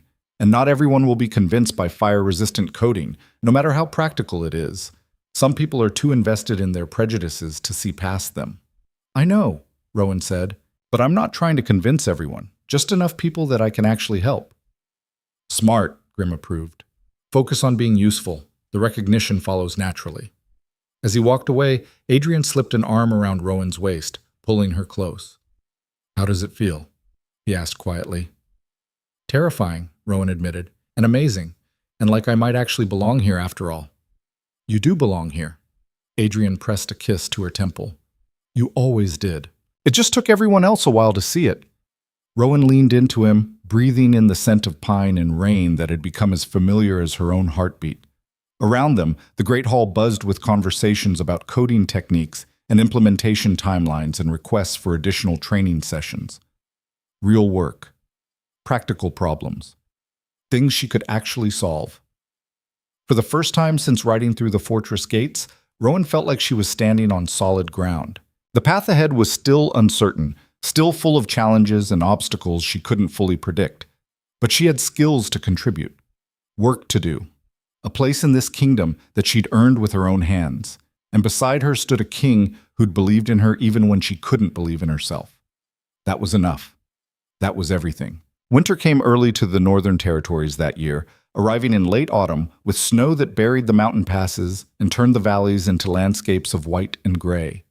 Rowan stood at the window of her workshop, watching the first real storm of the season paint the world in ice, and thought about how much had changed in 4 months. The chandlery had evolved into something far beyond its original purpose. Yes, she still made candles, the fortress needed light, and her work remained the finest available. But now the space also housed her coating formulation equipment, training materials for the fire resistance technique, and a constantly rotating group of craftspeople from across the territories learning to adapt her methods to their own needs. She'd become something she never imagined, a teacher, an innovator, someone people sought out for practical solutions to real problems. The door opened, letting in a blast of cold air along with Elena, who was bundled in so many layers she looked twice her normal size. "There's a messenger from Iron March," Elena said, stamping snow off her boots. "Looks half frozen. Adrian's with him now in the council chamber." Iron March, the holding whose representative had voted no confidence during the verification ceremony. Rowan felt a familiar twist of anxiety in her gut. Did the messenger say what they want? No, but he looked grim. Elena peeled off her outer cloak, revealing 3 more layers underneath. Though everyone looks grim when they've been riding through a blizzard for 3 days. Rowan set down the wick she'd been trimming and headed for the council chamber. Whatever news had driven someone to travel through early winter storms couldn't be good. She found Adrian standing over a map spread across the large table, his expression troubled. The messenger, a young man still shaking from cold despite the roaring fire, was drinking something hot while Adrian's advisors clustered around the map pointing at various positions. Adrian looked up when Rowan entered, and something in his expression eased slightly. "You should hear this." "Iron March has flooding," the messenger said, his voice hoarse from exhaustion. "Worst we've seen in 20 years. The river broke through the levees 2 weeks ago and swamped the lower settlements. We've evacuated everyone we could to higher ground, but we're running out of shelter. The water's still rising, and with this snow—" He trailed off, shaking his head. "How many people are displaced?" Adrian asked. "Nearly 300. We've got them in the upper warehouses for now, but those buildings weren't designed for long-term habitation. No proper heating, inadequate ventilation, and the structures themselves are old. We're terrified something will collapse or catch fire from all the makeshift cooking fires people are using to stay warm." The words hit Rowan like a physical blow. Fire. In overcrowded temporary shelters, with hundreds of people trapped by floodwaters and winter storms. "What do you need?" Adrian was already making notes, his mind clearly working through logistics. "Everything. Food, blankets, medicine. But most urgently, we need better shelter. The warehouses won't survive the winter with this many people crammed inside. We need—" The messenger's voice cracked. "We need solutions we don't have." One of Adrian's advisors, a stern man named Garrett, who'd initially supported Celeste's challenge, cleared his throat. "With respect, Your Majesty, we can send supplies. But we can't solve Iron March's structural problems. Not in winter. Not with the roads already impassable." "Then we make the roads passable," Adrian said flatly. "That could take weeks, months even, depending on the weather. People will die waiting." The room fell into grim silence. Rowan stared at the map, her mind racing. The messenger was right. Iron March needed solutions they didn't have. But maybe they didn't need to invent new solutions. Maybe they just needed to apply existing ones differently. "The coding," she said abruptly. Everyone turned to look at her. Adrian's expression shifted to interest. Garrett showed skepticism. "What about it?" Adrian asked. "We've been using it to make buildings fire-resistant," Rowan said, moving closer to the map. "But the formulation does more than prevent ignition. It creates a waterproof seal, weather-resistant. If we could get enough coating to Iron March, they could treat the warehouse interiors, walls, floors, even makeshift partitions. It would insulate against the cold, prevent moisture damage, and reduce fire risk from all those cooking fires." "That's a good idea in theory," Garrett said dismissively, "but how exactly do you propose getting large quantities of coating compound to Iron March through winter storms and impassable roads?" Rowan's mind was already working the problem, applying the same systematic approach she used for candle formulations. Break it into components. Identify constraints. Find the path through. "We don't transport the finished coating," she said slowly. "We transport the ingredients and the knowledge. Send someone who knows the formulation, someone who can teach Iron March's craftspeople to make it themselves on site. They have the basic materials there. Wax, tallow, mineral salts. They just need to know the ratios and the process." That someone would have to travel through the same impossible conditions that are keeping supply wagons trapped, another advisor pointed out. A small group moves faster than wagons, Rowan countered, especially on horseback. And if the roads are truly impassable, there are mountain trails that stay clear longer because the wind keeps them swept. Adrian was watching her with that expression she'd come to recognize, the look that meant he was seeing the shape of a solution and turning it over in his mind, testing it for weaknesses. "You're proposing to go yourself," he said quietly. "I'm the one who knows the formulation best, who can teach it fastest and troubleshoot problems on the fly." Rowan met his eyes steadily. "And I'm the one Iron March voted against. If I show up to help anyway, if I prove that I care about their people even when they didn't support me, that matters. That changes things." "It's too dangerous," Adrian said immediately. "Everything is dangerous right now," Rowan shot back.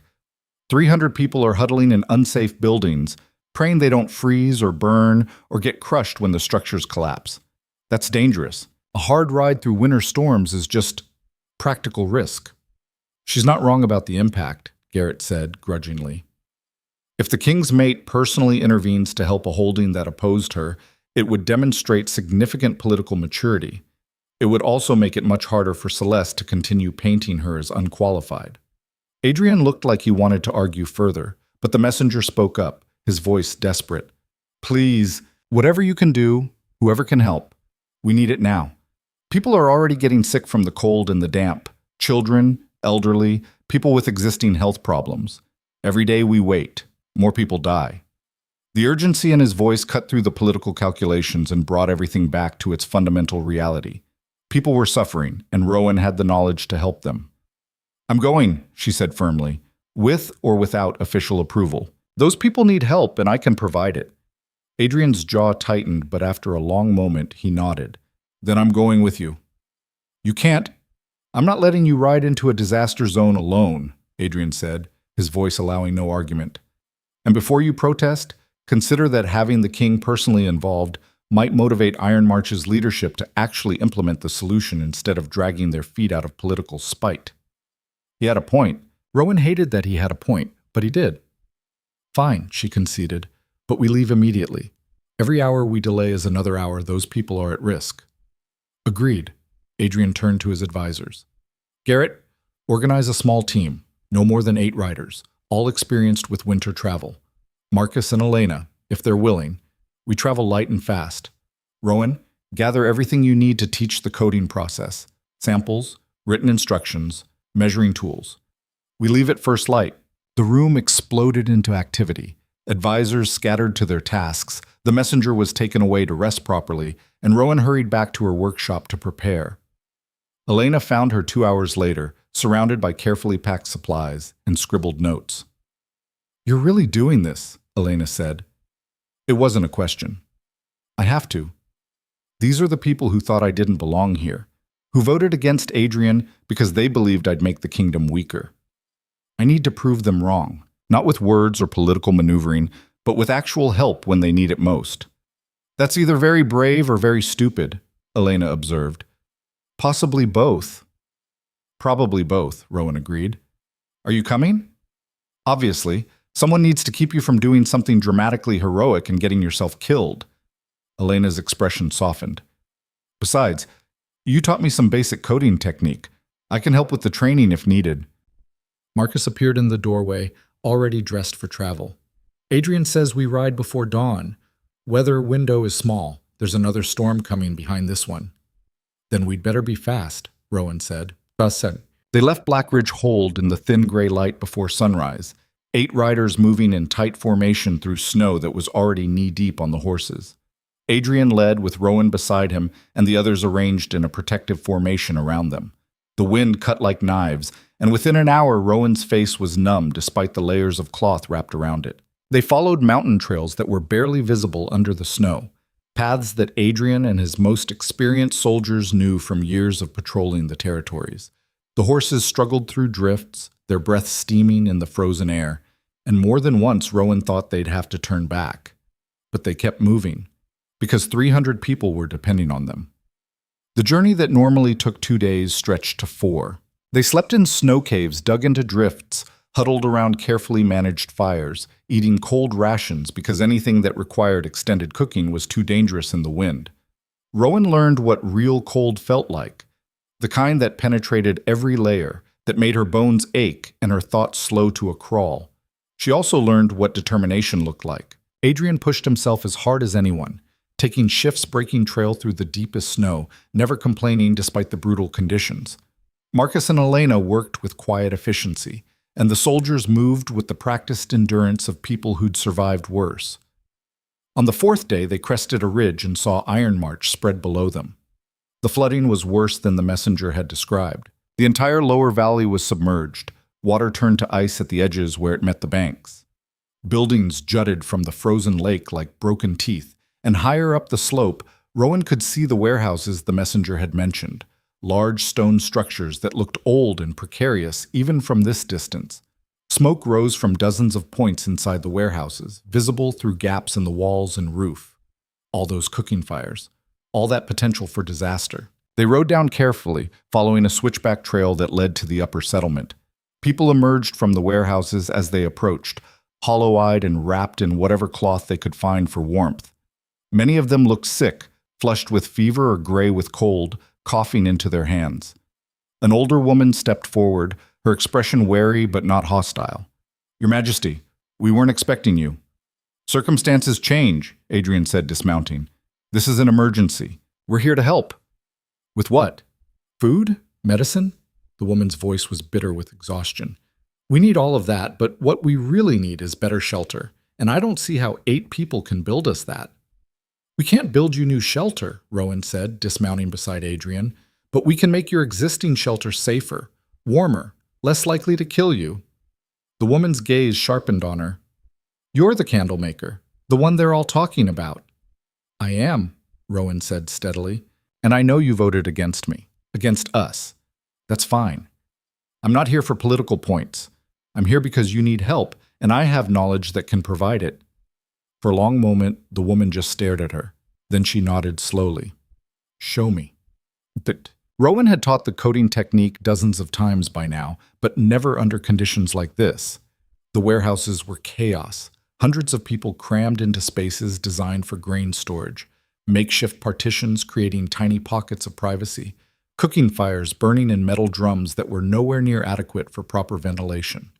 The air was thick with smoke and the smell of too many unwashed bodies in too small a space. She gathered Iron March's craftspeople in the largest warehouse and demonstrated the coding process with cold-numbed hands, explaining the ratios and showing them how to test the formulation for proper consistency.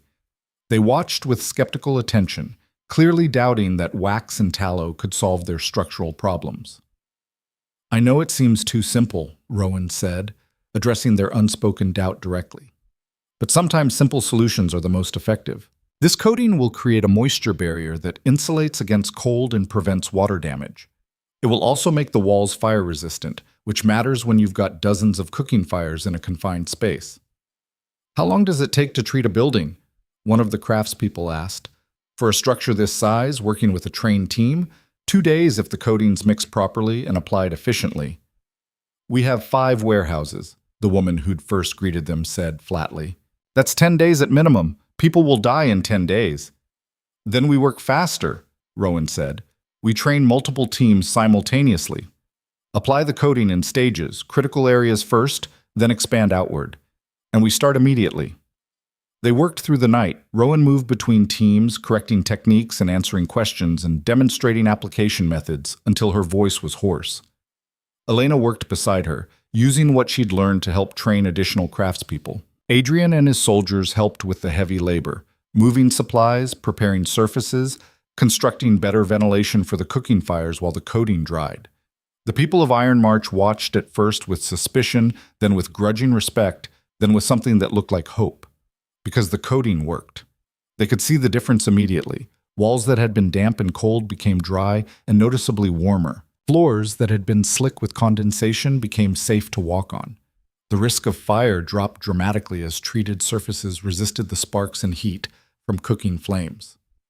On the third day, a little girl approached Rowan while she was demonstrating mixing techniques to a new group. "Are you the queen?" the girl asked, her voice small but curious. Rowan blinked. That's not my title. I'm just Rowan. My mama says you're the king's mate. That makes you a queen, doesn't it? It makes me his partner, Rowan said carefully. But I'm not ruling anything. I just make candles. And coatings, apparently.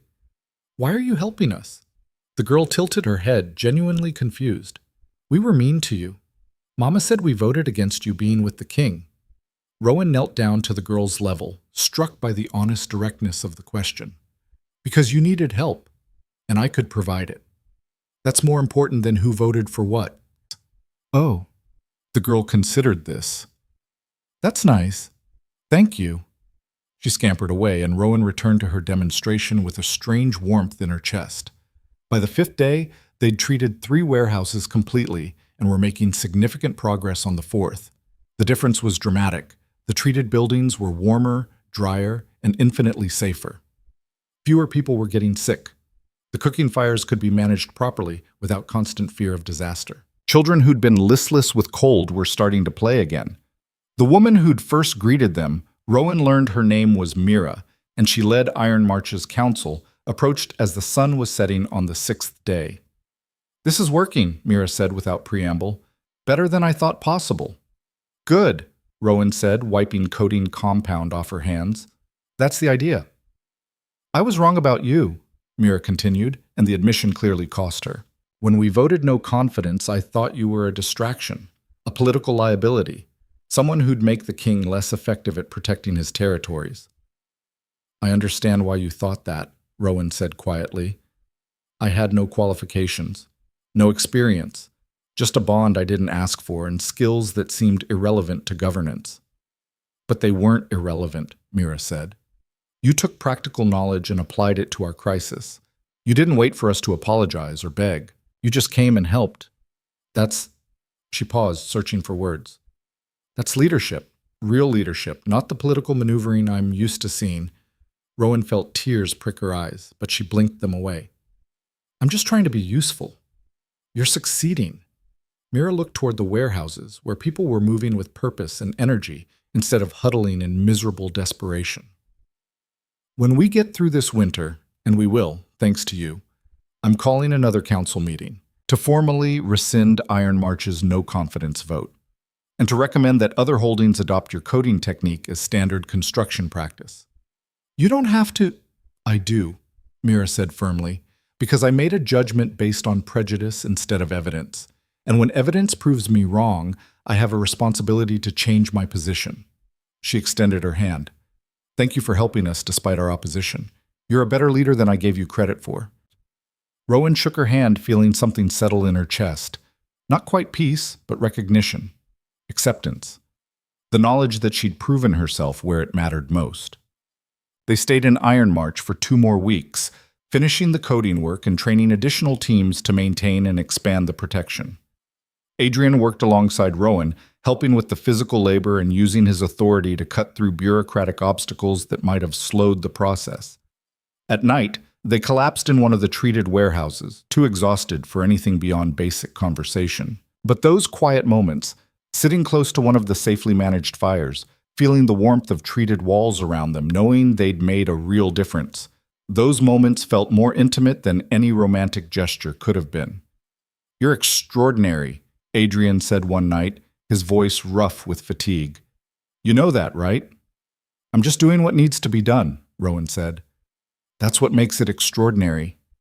Adrian pulled her closer, and she leaned into his warmth gratefully. Most people talk about doing what needs to be done.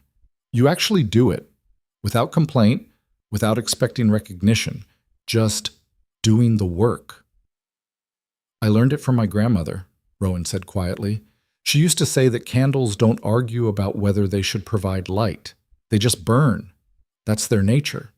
And if you know your nature, if you understand what you're good at and why it matters, you just do it. Your nature is making light in dark places, Adrian murmured, literally and metaphorically. Rowan smiled against his shoulder. What's yours? Apparently, falling for brilliant women who make me question everything I thought I knew about leadership. That seems overly specific. I'm a very specific person. They sat in comfortable silence, listening to the sounds of the warehouse settling around them, families preparing for sleep, the crackle of safely managed fires, the wind howling outside walls that would hold through the winter because of the work they'd done. "Celeste sent a message," Adrian said eventually. "It arrived this morning." Rowan tensed. "What did she want?" "To congratulate us on our humanitarian efforts at Iron March." Adrian's voice was dry. Very polite, very political. Also a thinly veiled threat that she hasn't given up on challenging my judgment. Will she try another vote of confidence? Probably. But it'll be harder now. You've proven your value too thoroughly. Between Stonewatch and Iron March, you've helped more people in 4 months than most nobles do in years. He paused. She's going to have to change tactics. Get more creative in her opposition. Should I be worried? Always, but also confident. Because you're not fighting her on political grounds anymore. You're fighting on practical ones. And on practical grounds, you win every time. Rowan hoped he was right, but she couldn't shake the feeling that Celeste had something planned, some move they weren't anticipating. They returned to Blackridge Hold 3 weeks after leaving, riding through mountain passes that were significantly more buried in snow than when they'd departed. The fortress looked like something from a winter tale, all dark stone and white snow and smoke rising from dozens of chimneys into a gray sky. Rowan had never been so happy to see it. The staff greeted them with warm food and warmer fires, and news that had accumulated during their absence. Most of it was routine, trade disputes, resource management, preparations for the long winter ahead. But one piece of news made Adrian's expression darken. "Lady Celeste has called for a grand council," his chief advisor reported. "She's invoking the ancient right to gather all noble houses for a formal assembly. It's scheduled for 2 weeks from now." "On what grounds?" Adrian asked sharply. "She's not required to specify. The ancient laws allow any noble house to call a grand council once per generation. The Harrow family hasn't used their right yet." The advisor's expression was troubled. "She's within her legal authority, Your Majesty. You have to attend, and so does every other noble house in the Northern Territories." Rowan felt cold that had nothing to do with the weather. "What happens at a grand council?" "Anything," Adrian said grimly. "Policy proposals, territorial disputes, changes to governance structure, anything can be brought before the assembly. And decisions made by Grand Council carry the weight of unanimous noble agreement. They supersede individual holdings' autonomy." "So she's going for a bigger stage," Rowan said, "one where she can't be dismissed as easily as she was before." "Exactly." Adrian's jaw tightened. "She's going to use the Grand Council to force a confrontation she can't lose, and we have 2 weeks to prepare for whatever she's planning." The Grand Council convened in Blackridge Hold's largest ceremonial hall, a space that hadn't been used for formal gatherings in over a decade. Rowan helped prepare, even though she had no official role in the proceedings. She couldn't participate, she wasn't nobility, wasn't even officially recognized beyond being Adrian's mate, but she could observe from the gallery where other non-participants watched. The hall filled slowly as noble houses arrived, their representatives dressed in formal regalia that spoke of old money and older power. Celeste arrived last, flanked by supporters from 3 major houses, and her expression was confident, bordering on triumphant. Adrian stood at the center of the assembly, formally dressed, but somehow still conveying the practical authority Rowan had come to associate with him. He looked calm, controlled, but Rowan could see the tension in his shoulders, could smell the slight edge of stress in his scent, even from across the hall. Elder Marin called the council to order with ritual formality, and the assembled nobles settled into their designated positions. The ceremonial protocols took nearly an hour, acknowledgments of territory, affirmations of ancient agreements, the formal opening of council business. Then Celeste stood. "I invoke my right to bring a proposal before this Grand Council," she said, her voice carrying clearly through the hall. "A proposal that addresses the future stability and prosperity of the Northern Territories." "Speak your proposal," Elder Marin said. Celeste turned to address the full assembly, and Rowan felt her stomach drop at the calculated confidence in her expression. "I propose the creation of a formal council of governance," Celeste said.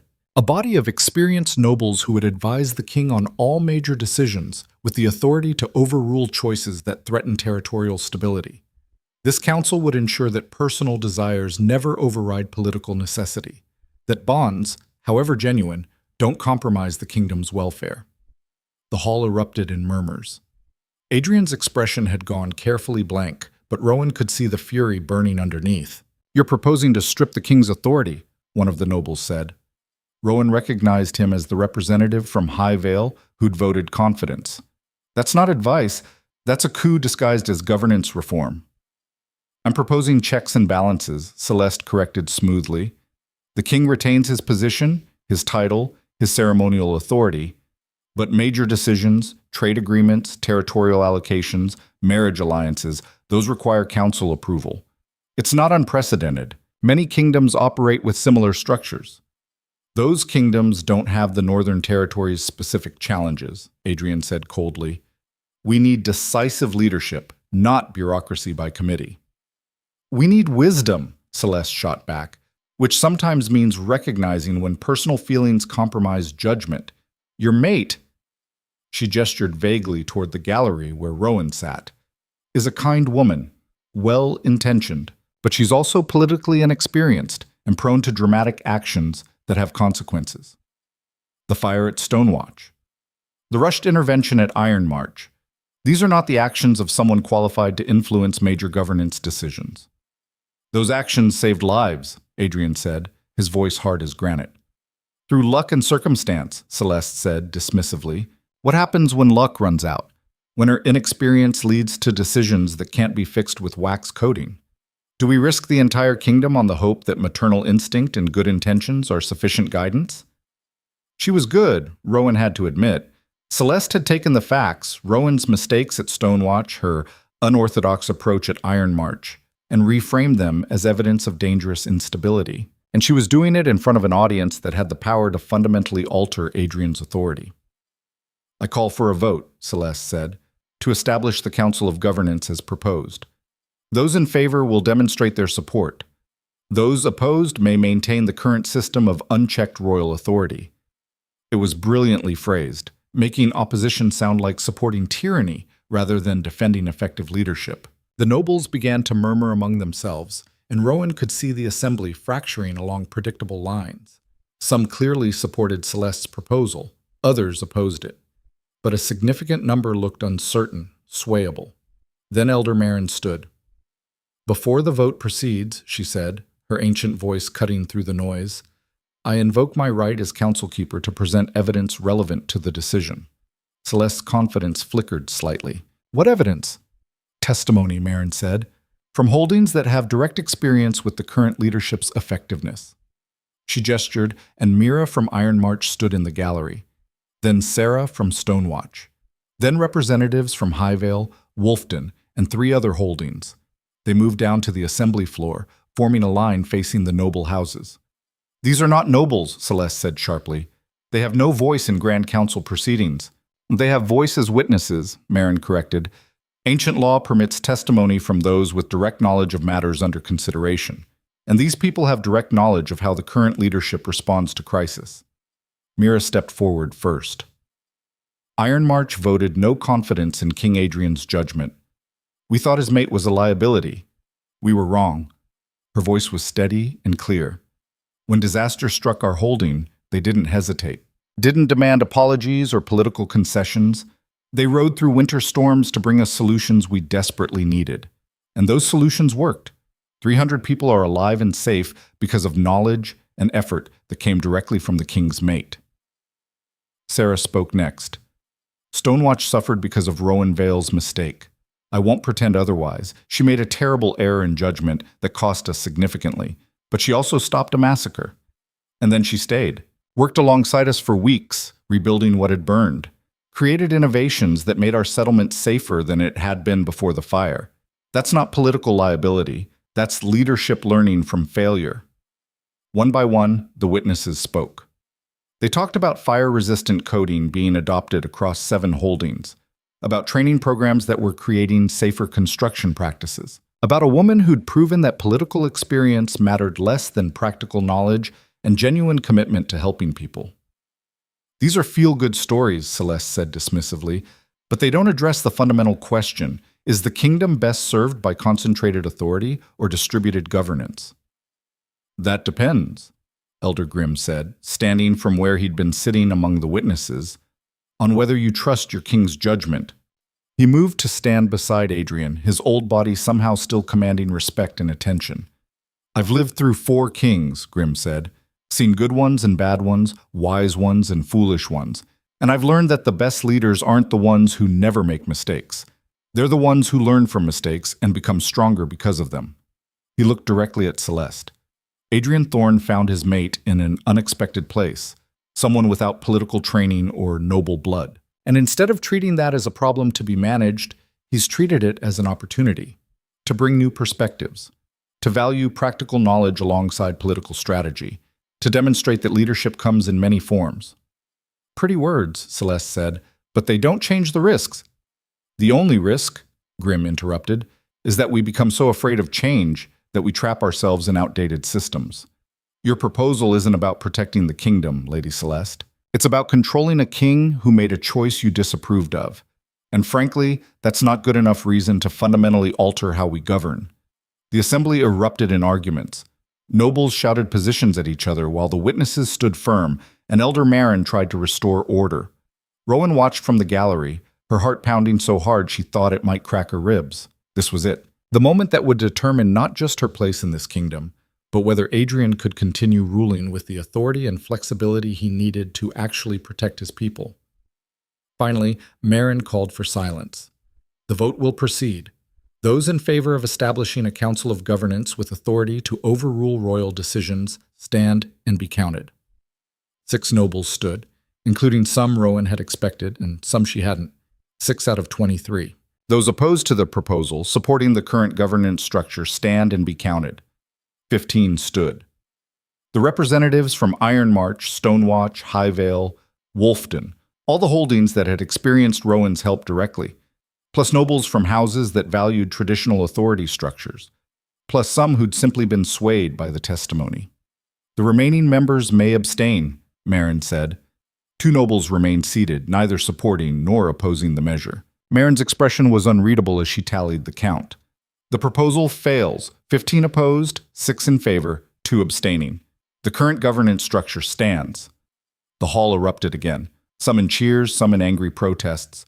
Celeste's face had gone white with fury, and she looked like she wanted to challenge the count, to demand reconsideration, to do anything to salvage her political maneuver. But the law was clear. The vote had been held. The proposal had failed. Adrian met Rowan's eyes across the hall, and the relief and triumph in his expression made her want to laugh and cry simultaneously.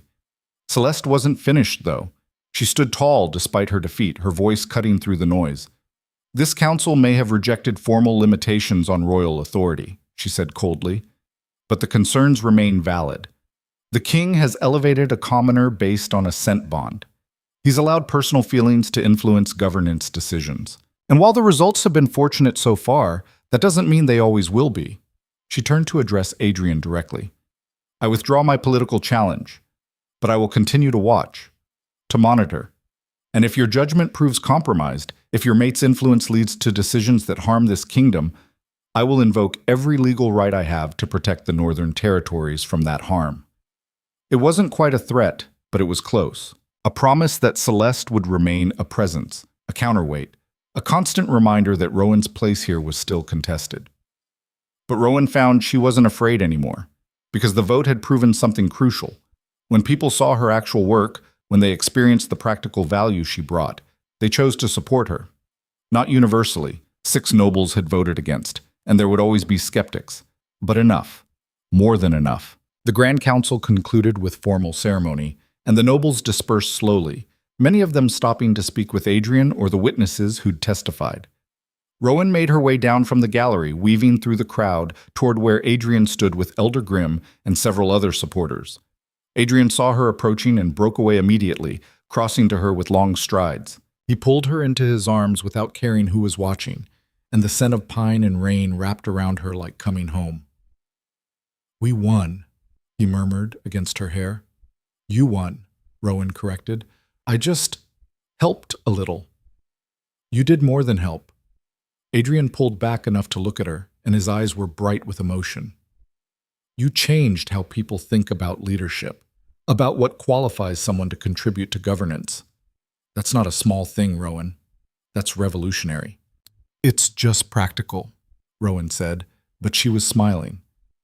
That's what makes it revolutionary. Us. 6 months later, Rowan stood in her workshop, now formally recognized as the kingdom's innovation center, and surveyed the latest project. A team of craftspeople from 4 different holdings were working together to develop improvements to the fire-resistant coating, testing variations that might work better in different climates or on different materials.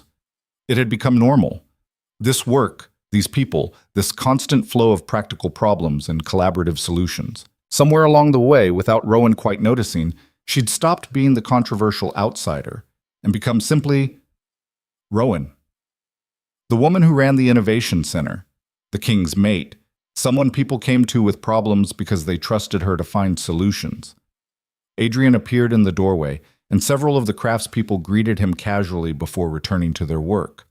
No ceremony, no formal protocols, just acknowledgement that their king had stopped by. "I have news," Adrian said, pulling Rowan aside. "Good or bad?" "Complicated." He smiled slightly.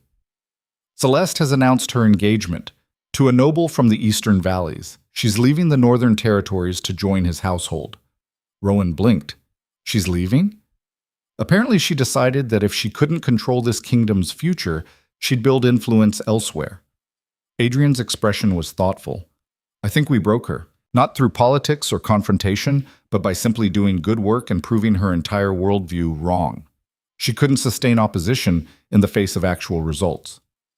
"Do you think she'll be happy?" Rowan asked.